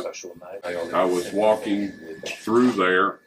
My left hand went out without my brain doing it, and my mouth said, "That's Jeremiah's grotto and the Ark of the Covenant's in there." Well, I was dumbfounded. This sort of thing doesn't happen to me. In fact, I resist that sort of thing because people that I consider wackos say they have those kinds of experiences. And I still think that most of them that say they have these experiences are wackos. But sometimes, in other words, I don't feel comfortable with that kind of experience. But our tickets were due the next morning, so we flew home. I told the man, he said, "That's wonderful." He says, "We'll let you dig there. We'll give you all the help you need, a place to stay, provide you food, do your laundry." And this is Israeli. They don't do that. We went home, and I had no idea why the Ark of the Covenant had been there. I never even thought about it. My cup was running over already with things that God has shown me.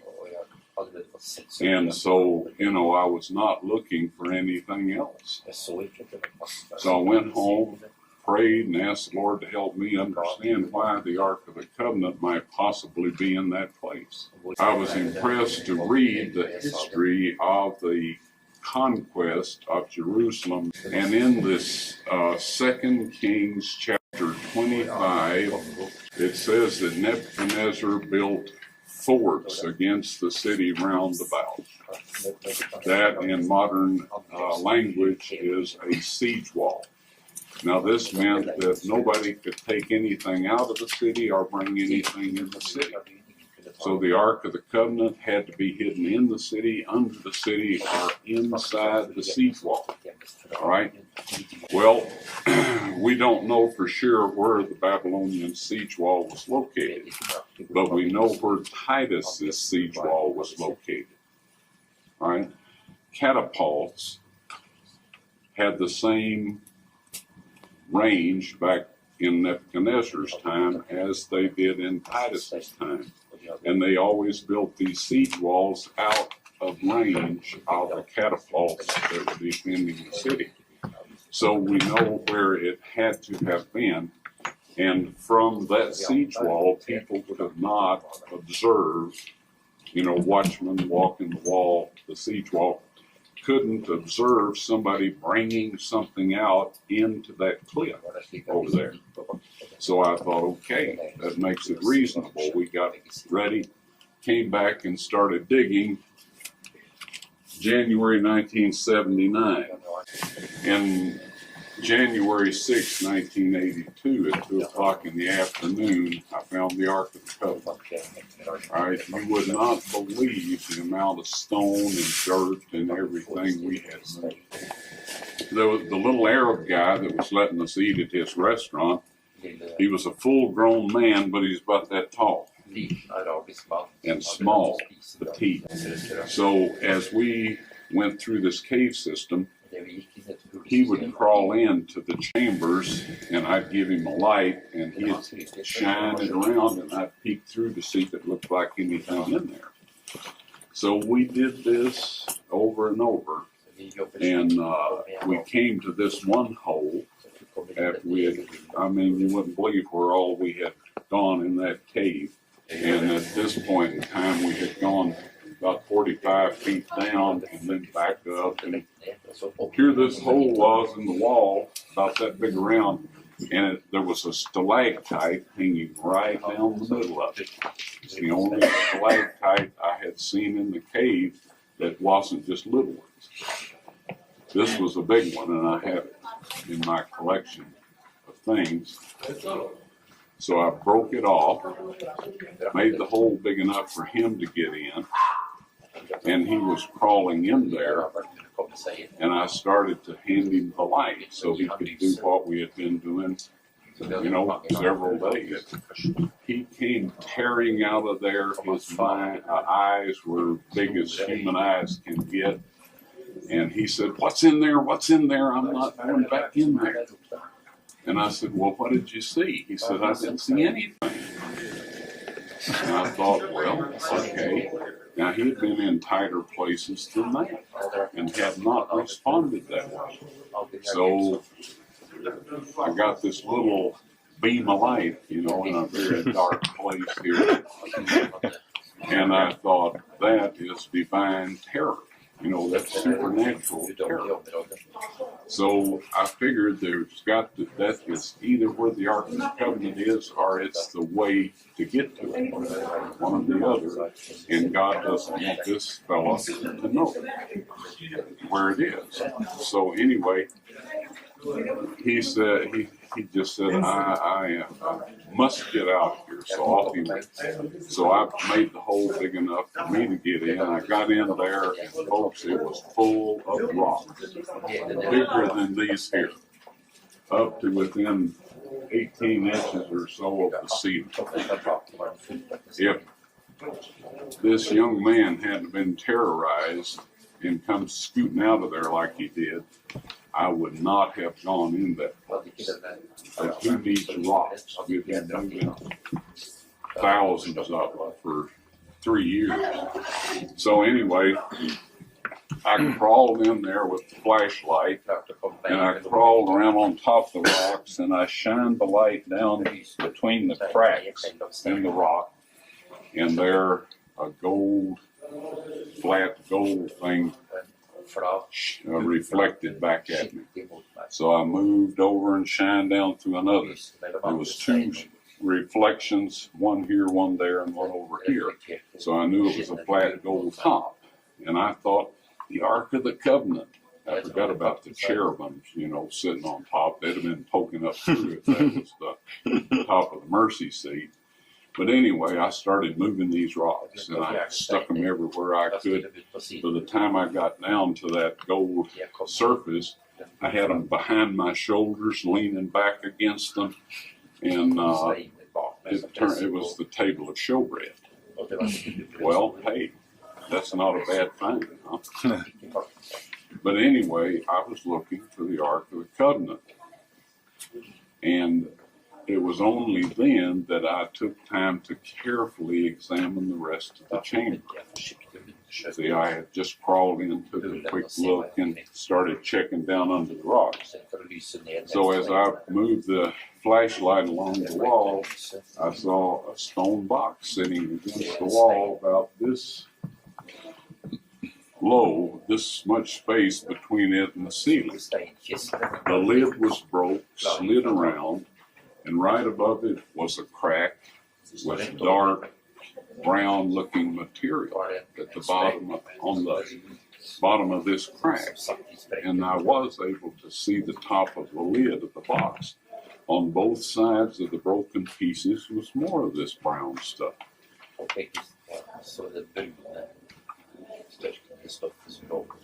All of a sudden I realized I was sitting in front of the Ark of the Covenant, and that Christ's blood had come down.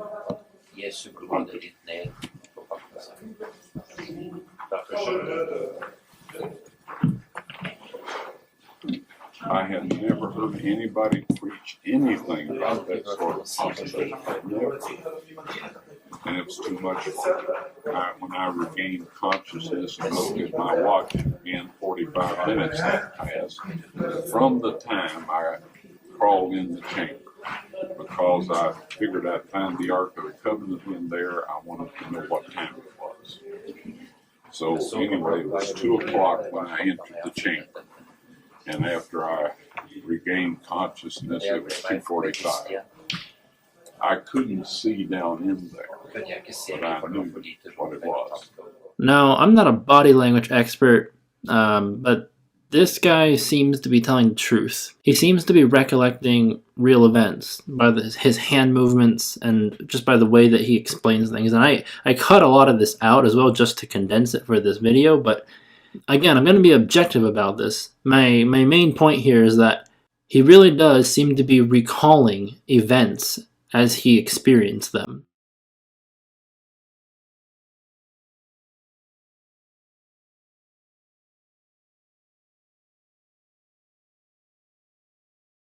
If you were to visit the Garden Tomb today in Israel, you would be able to see the tomb that Jesus Christ rose from.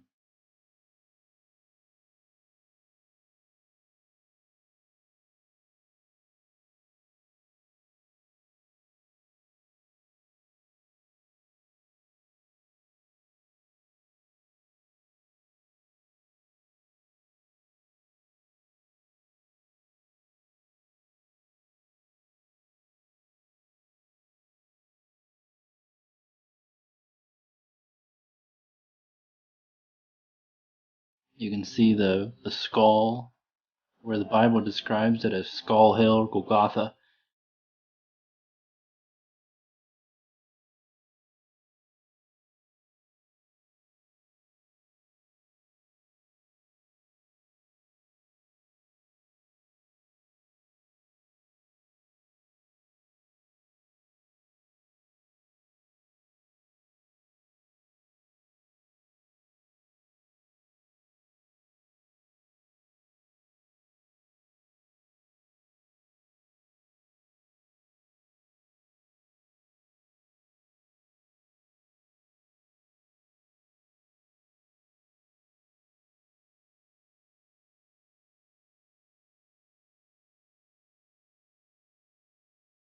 And you can also see the place where they covered up Ron Wyatt's excavation, the place where Jesus was crucified. And it's pretty hidden, so you have to know where it is. This family here who is visiting the Garden Tomb, fortunately for them, the gardener, he knew where Ron Wyatt's excavation was.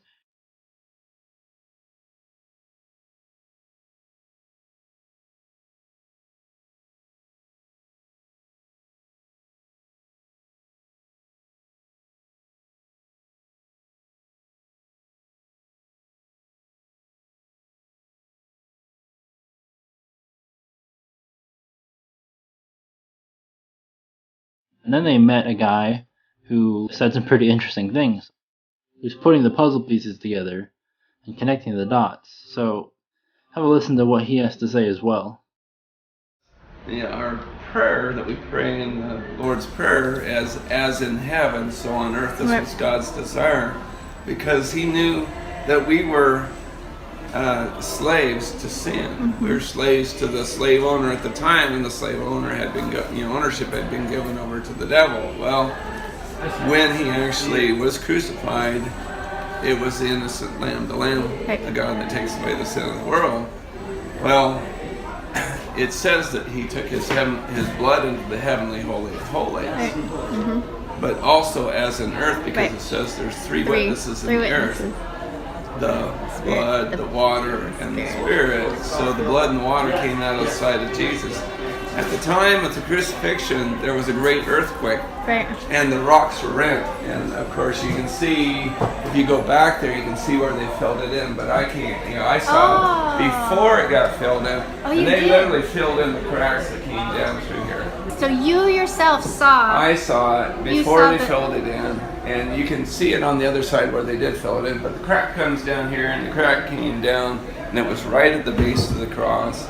And so then after Jesus had died, Spirit, out came blood and water, poured down, and it dropped onto the mercy seat. Right.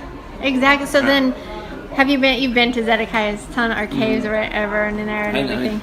I know essentially where it is, how to get in. So that's two things we wanted to do today was come here and see this, and go to his tunnel and kind of just see. We don't want to obviously try to find it, but because you actually saw Ron Wyatt and met him. Yeah. What was your name? Robert. It was 30 years ago. Really? Uh-huh. Wow. And so I was just sitting across the table. I was a proud young kid, and I talked to him for a while, and then I realized how stupid I am, because when you're in the presence of somebody who's humble, and then your pride gets really shown for what it is, and so anyway, I was pretty. So so it's underneath us. This is the Ark of the Covenant, and why people don't understand it. I guess they don't understand the covenant. They don't understand the blood. They don't understand what God was doing. Right. The reason we have the freedom and the spirit that we have is because the blood's down on the ark. It was supposed to anoint the ark. I know. And that's what made it so that we can have the spirit, because it's holy. I heard that they sent 6 people in to try to pull that out of there. Yeah, and they died. Right. Do you know why? They weren't allowed to be in there yet. Papa said no. But do you know why? Well, then there more. They would profane the ark. Yeah. Well, what's profaning the ark? Well, what's on the ark? What's over there? The blood is. What's the blood doing? It's speaking a better thing than that of Abel. And the thing is, it's the throne of God in the earth, as in heaven, so on earth. We got something rocking. I say rocking, but we got something going on here. This is, to understand. That won't be messed with until that which restrains him is taken away. Exactly. And when that happens, we're going to have hell revealed on this earth. And that's the great tribulation. An important witness that is going to be an important witness. Right. That blood on the ark, so that has to be preserved until the time's right. Must be. Yeah, and then when the abomination of desolation is when the man of sin sits on the throne and proclaims himself God. Elohim. So whatever he does to profane, because that's what the devil's always trying to get into the midst of something to profane it. I'm so thankful to run into you guys. Yeah, this have confirmation from someone else. We try to tell our friends this, and they just don't. They just don't want to believe it because it's too crazy. So if you're wondering why they're so interested in Zedekiah's cave, it's because Ron Wyatt found the entrance. There's an actual tunnel that'll take you right to the Ark of the Covenant chamber, and it's sealed off right now because Israel sealed it off. And then you can also see a wall that Ron Wyatt is standing in here, and let's take a closer look at this wall.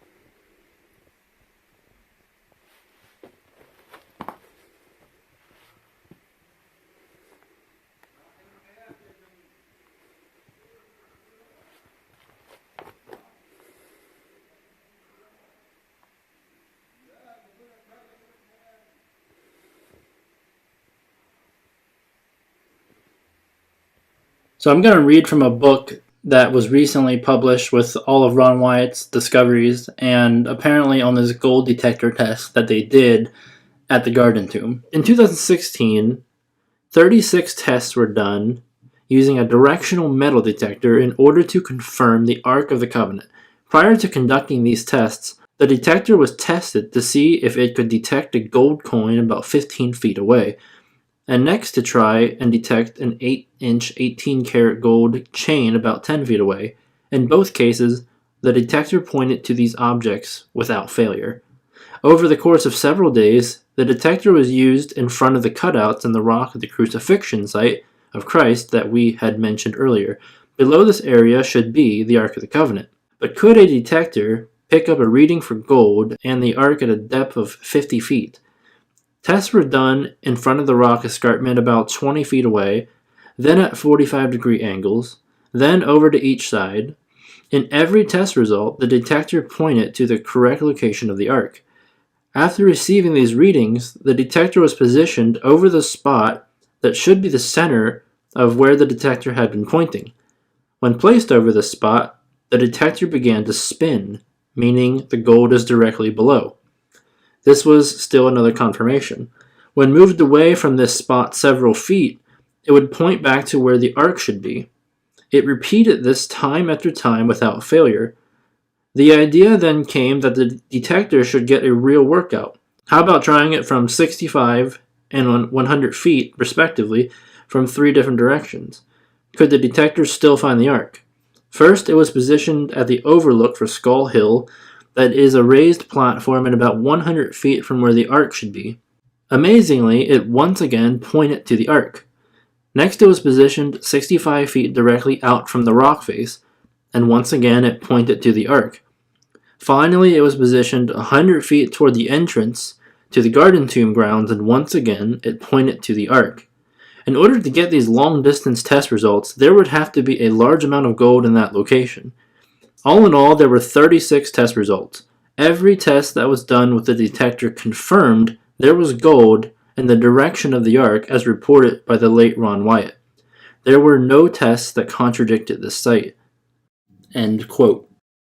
So you can see it's starting to spin because the guy is going over that spot again. And whenever this guy goes over that spot, it spins. And whenever he's not at that spot, it points back to that spot.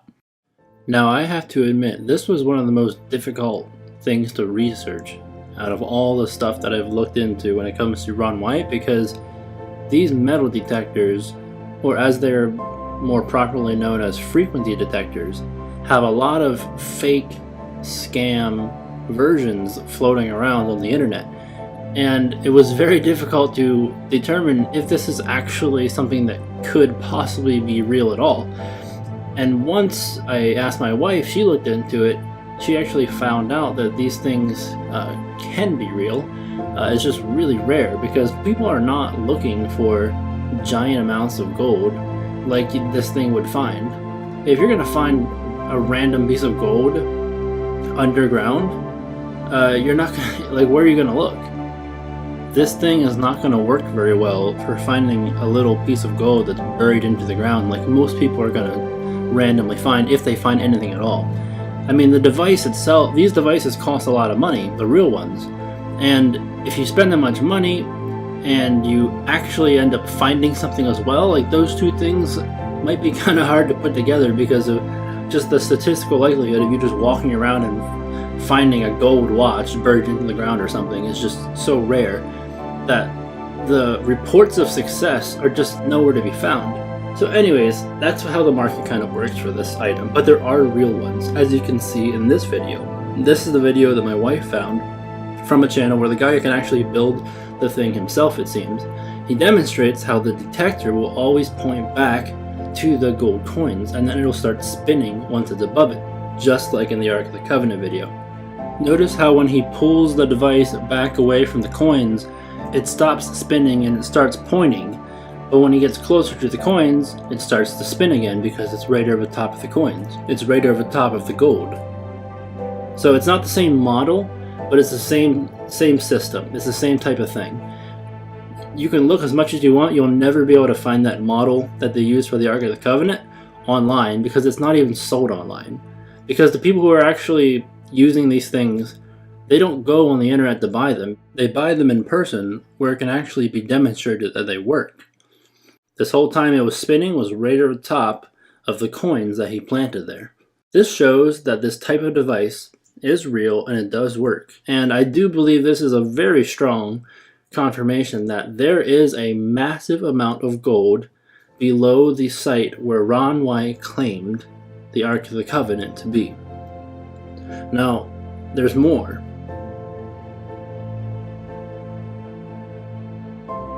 I'm going to read a personal testimony by a guy named Ian Fain, who is an eyewitness to a video shot in the cave taken by Ron himself.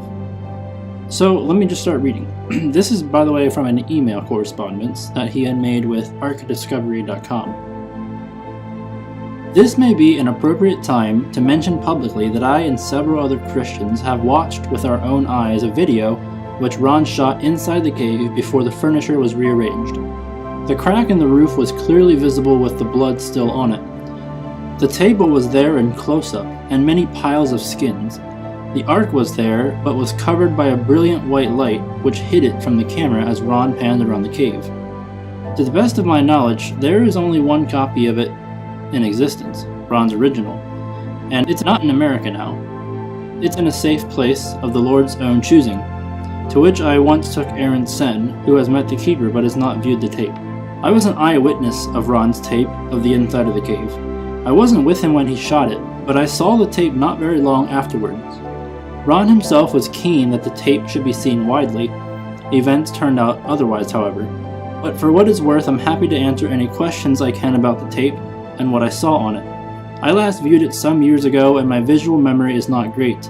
I'm far better with words. However, by the same token, my visual imagination is pretty bad too, which is probably a good thing for this purpose. My sole purpose in mentioning it here was to help strengthen the faith of some here whose confidence in Ron's word may have been shaken by doubts.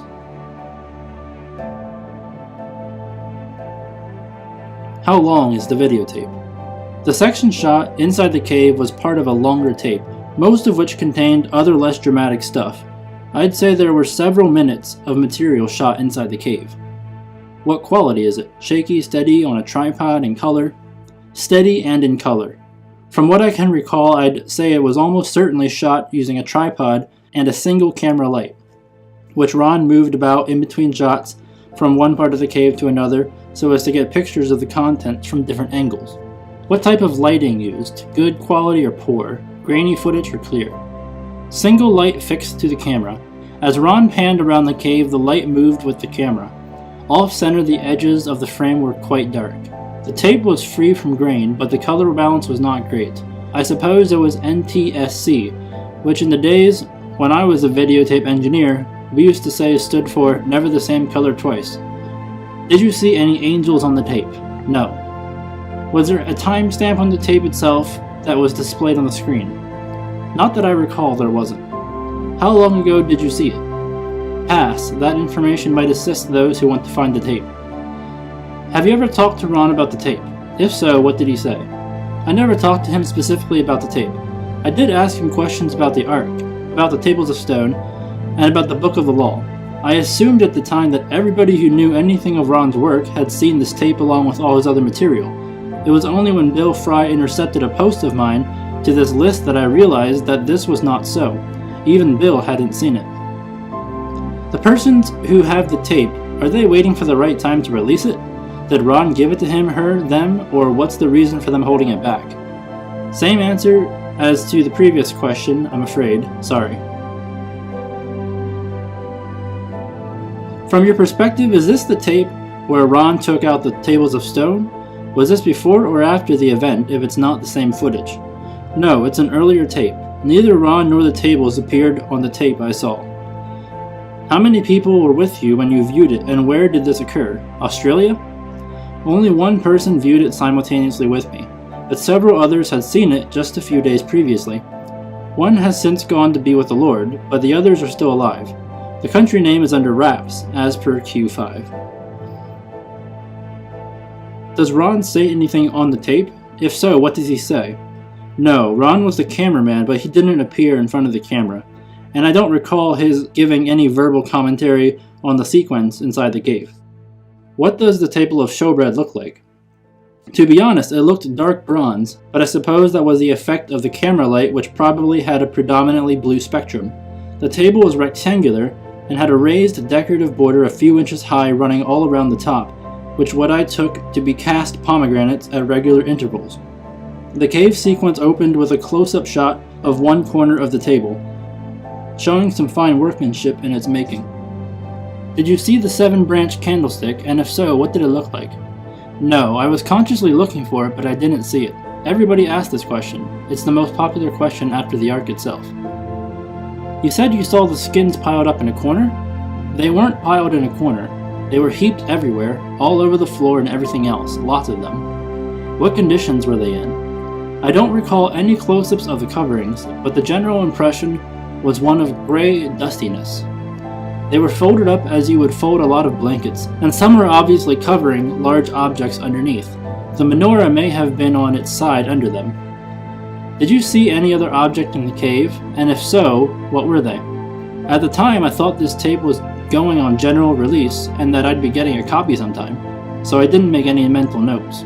But I do remember seeing the stone box in which the Ark had been stored, with its lid moved to one side. I have a feeling that Goliath's sword was there, but I have no particular mental image of it. Just that we discussed it between ourselves, and the reason for our discussing it was probably that it was in there. Of course, the dominant feature was the Ark itself, and the fact that it was hidden by a brilliant white light. As Ron panned the camera around, a circle of light moved across the field of view until it filled the whole screen, then it moved off again at the other edge. Ron's verbal account of this was that the effect was only on the tape. No such light was visible to him inside the cave when he saw the Ark plainly. It was only when he viewed the tape afterwards that he saw the light had covered the Ark for the purpose of the recording. The other notable feature was the crack in the roof of the cave with the dark stain of blood on one side of it, about the size of one's hand, I should think. The roof was not high. A man would probably have had to stoop to avoid hitting his head. Seeing the blood there was the most moving thing to me. I think if the Lord had wanted somebody to give a detailed account of the tape, he would have chosen somebody other than me to see it. My powers of visual observation and retention are famously bad. My principal contribution to this debate is simply that I can testify to having seen that tape, that it showed exactly what Ron said it did, and that I was awed at what I saw. I think we all were. Did the table of showbread have just one shelf, top one, or any below it too? I only remember seeing the top surface, and not much below it.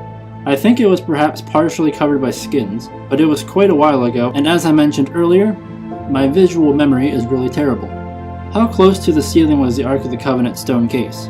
Very close. I remember being rather surprised at how low the roof was. I can't give you any meaningful estimate of the exact distance. I'd have to view the tape again to do that, but my memory is that it was about enough to crawl into and not much more. Was the chamber cleared out?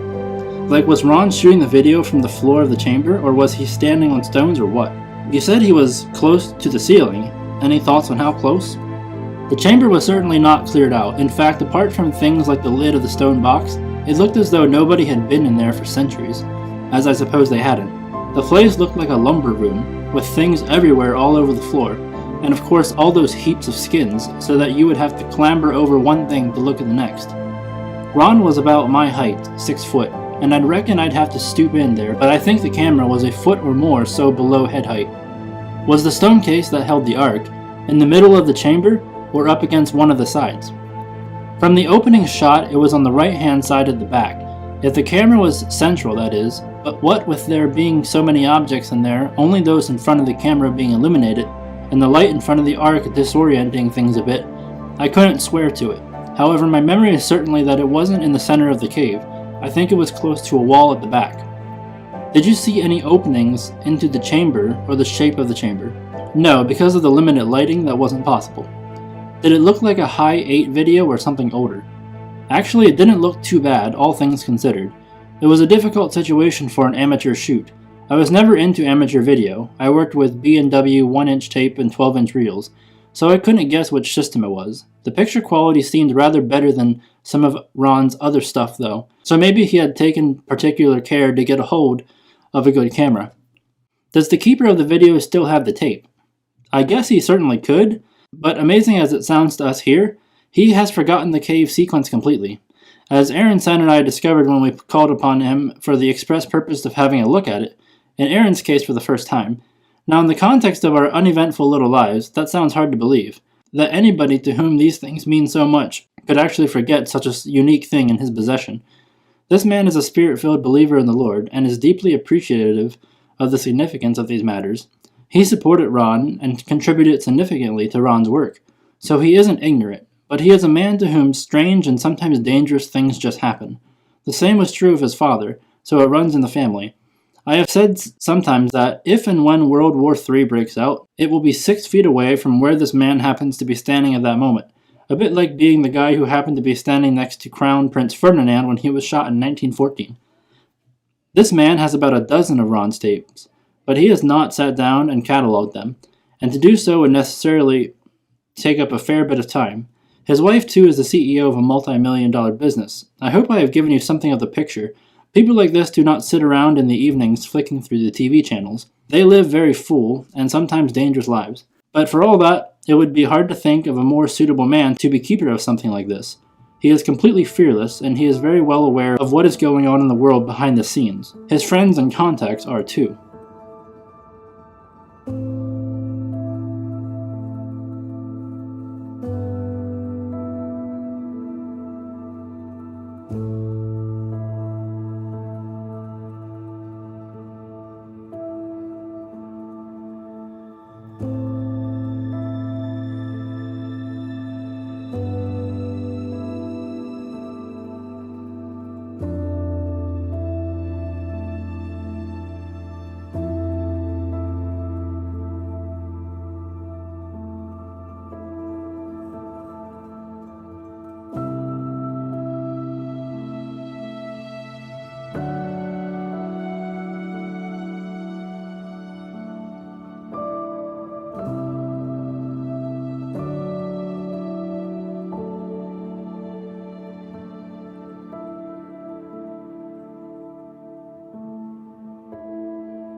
Now, when Christ died and the earth shook and the rocks were rent, a crack came right down the entire face of the escarpment, right past the left side of the cross hole, and the stone opened up. Down below, 20 feet below, God had arranged for the Ark of the Covenant with its mercy seat, if you please, his earthly throne, to be positioned right down there 600 years before in 586 BC when the Babylonian army destroyed the city. When the centurion stuck his spear in Christ's spleen and probably left ventricle to make sure he was dead before he gave the body to Joseph of Arimathea, when he pulled that spear out, the separated platelets and serum of the blood of the Son of God gushed out, went down through that crack onto the mercy seat. And that ratified the Old Covenant and the New Covenant. The fourth trip I made into this chamber, it was spotless. The furnishings were set in perfect order. The Ark of the Covenant, however, had been placed against the wall, the end of the cave. The end of the cave was a beautiful crystal radiating the colors of the rainbow. Now, I know New Age and all that goes in for rainbows, so do homosexuals and all of that. But God used it first, all right? It's around his throne, and it's around his earthly throne. Now, there's no veil in this setup, so it is the earthly, it's God's temple on earth, or his residence where he once dwelt. And anyway, when I found it like this, there were 4 young men standing in there. And I started to say, you know, what are you doing here? And I froze. I couldn't move, couldn't breathe, couldn't do anything. One of the people said, we are the 4 angels that have been taking care of the ark since Moses put the tables of stone in it, right? And they instructed me to set up my video camera with the tripod, aim it at the Ark of the Covenant, and they went over, lifted the mercy seat up. I don't know how heavy it is. I've never tried to lift it, but it's solid gold. And the angel said, take the tables of stone out of there. God wants everyone to see those. I took them out, all right? They put the mercy seat back down over the Ark of the Covenant. I backed away a little bit. The angel came, got the tables of stone, put them on a rock ledge inside the chamber, and I was then instructed to take a sample of the blood from the mercy seat, have that analyzed, and I did everything the angel told me to do.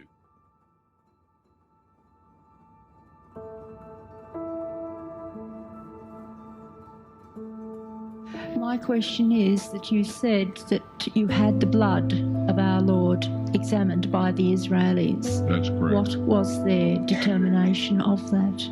Okay, real quickly, okay. Dried blood is dead blood. Everybody knows that, all right?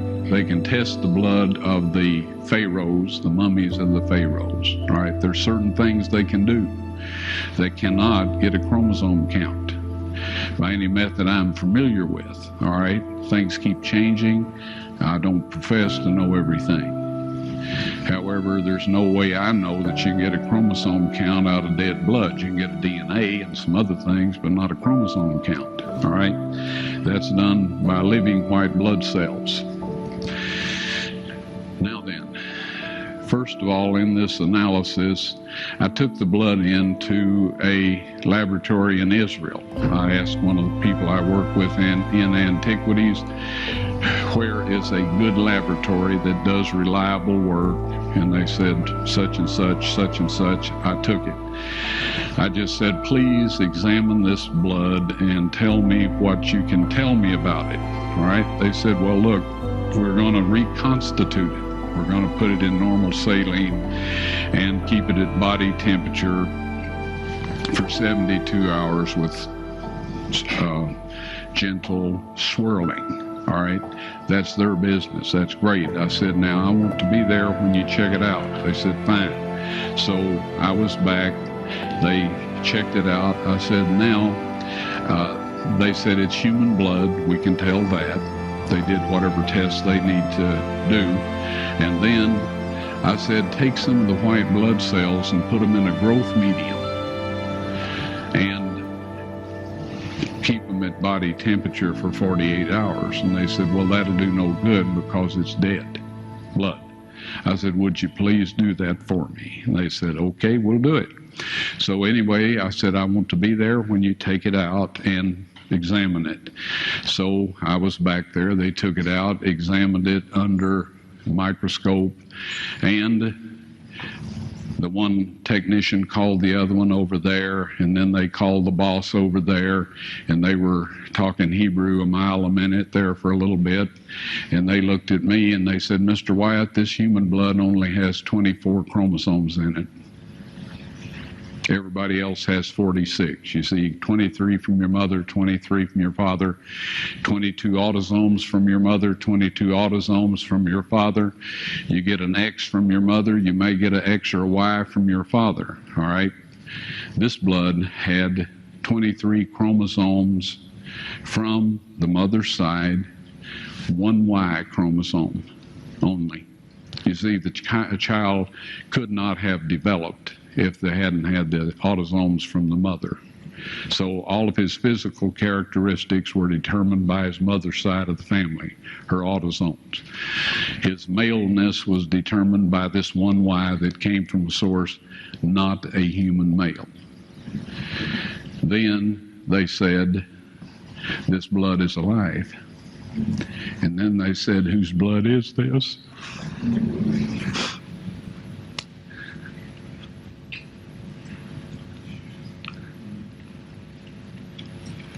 I said, it's the blood of your Messiah.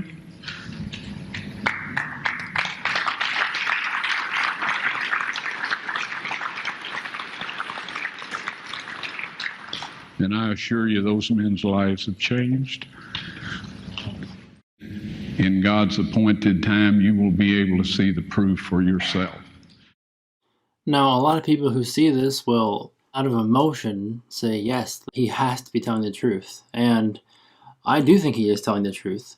But to be objective about this, something that's really interesting is that he was bold enough to say this in front of a geneticist. Someone who actually knows how this stuff works. This is Dr. Eugene Dunkley, a geneticist from England, and this is in 1999, that he says, I do remember that Ron was reluctant to say anything about the finding, but he felt moved during his talk at our church, having met with me earlier, to say what he had found. He knew that I would have some knowledge of the field, and if in fact he thought it was dodgy, he would not have said anything because he knew that I would be one of the few people able to pick it apart. He said in his sermon, knowing that I would understand it, and I feel to this day that God moved on him to do so, that the finding would be spoken of and would stand the test. This convinces me that Ron is right.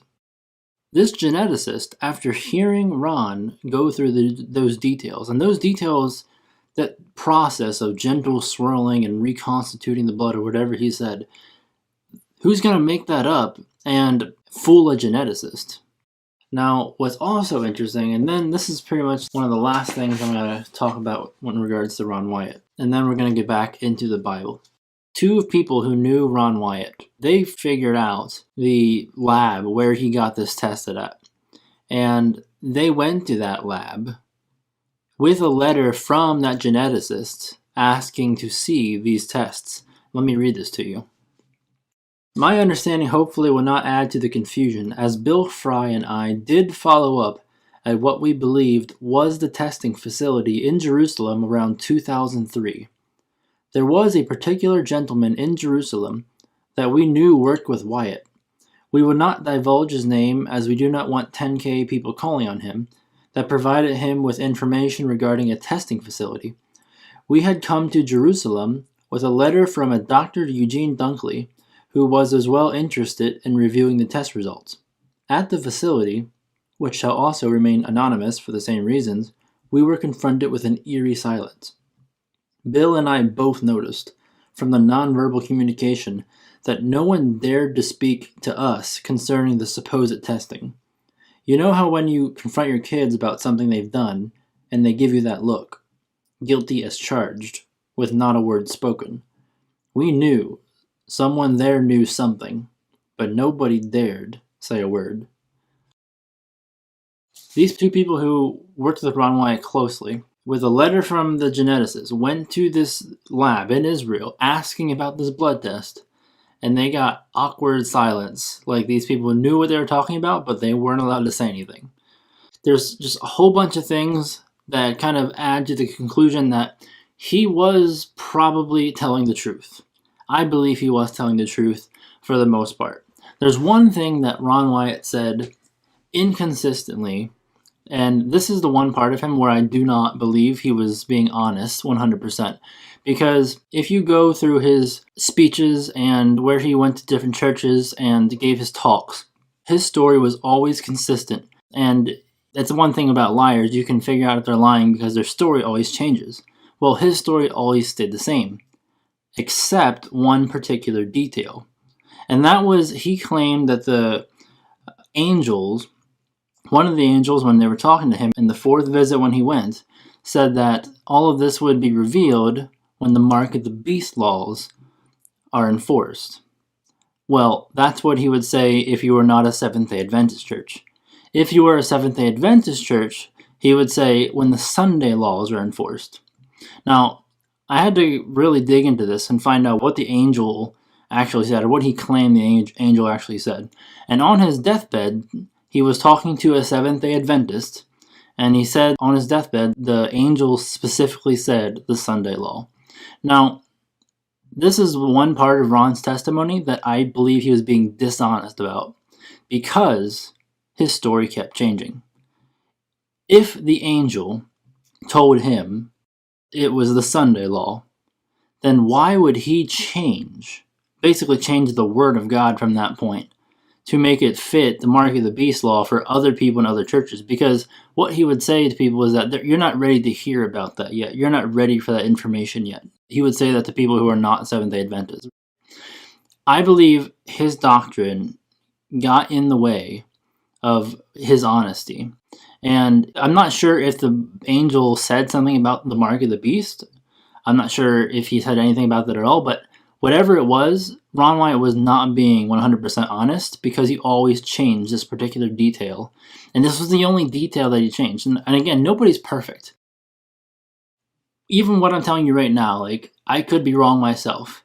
But I know for a fact that Ron Wyatt would always change this particular detail, and I hold that against him, because if the angel told you something specific, and you tell people one thing based on what they want to hear, and then somebody else based on what they want to hear, pandering like a politician, because it's your denomination, you can say it now. That's just not how it works. If God tells you something, you need to say exactly how it is. And he did not do that with this particular detail. Now, everything else in his stories always matched. And I don't doubt that these things will be revealed when the mark of the beast is enforced. And that's going to be backed up by Bible, not by what Ron Wyatt says. But as far as him finding the Ark of the Covenant, I believe it. And I could be wrong, but I believe it. As far as him finding the blood of Jesus Christ and having it tested, having 24 chromosomes, I believe that too. I believe he's telling the truth.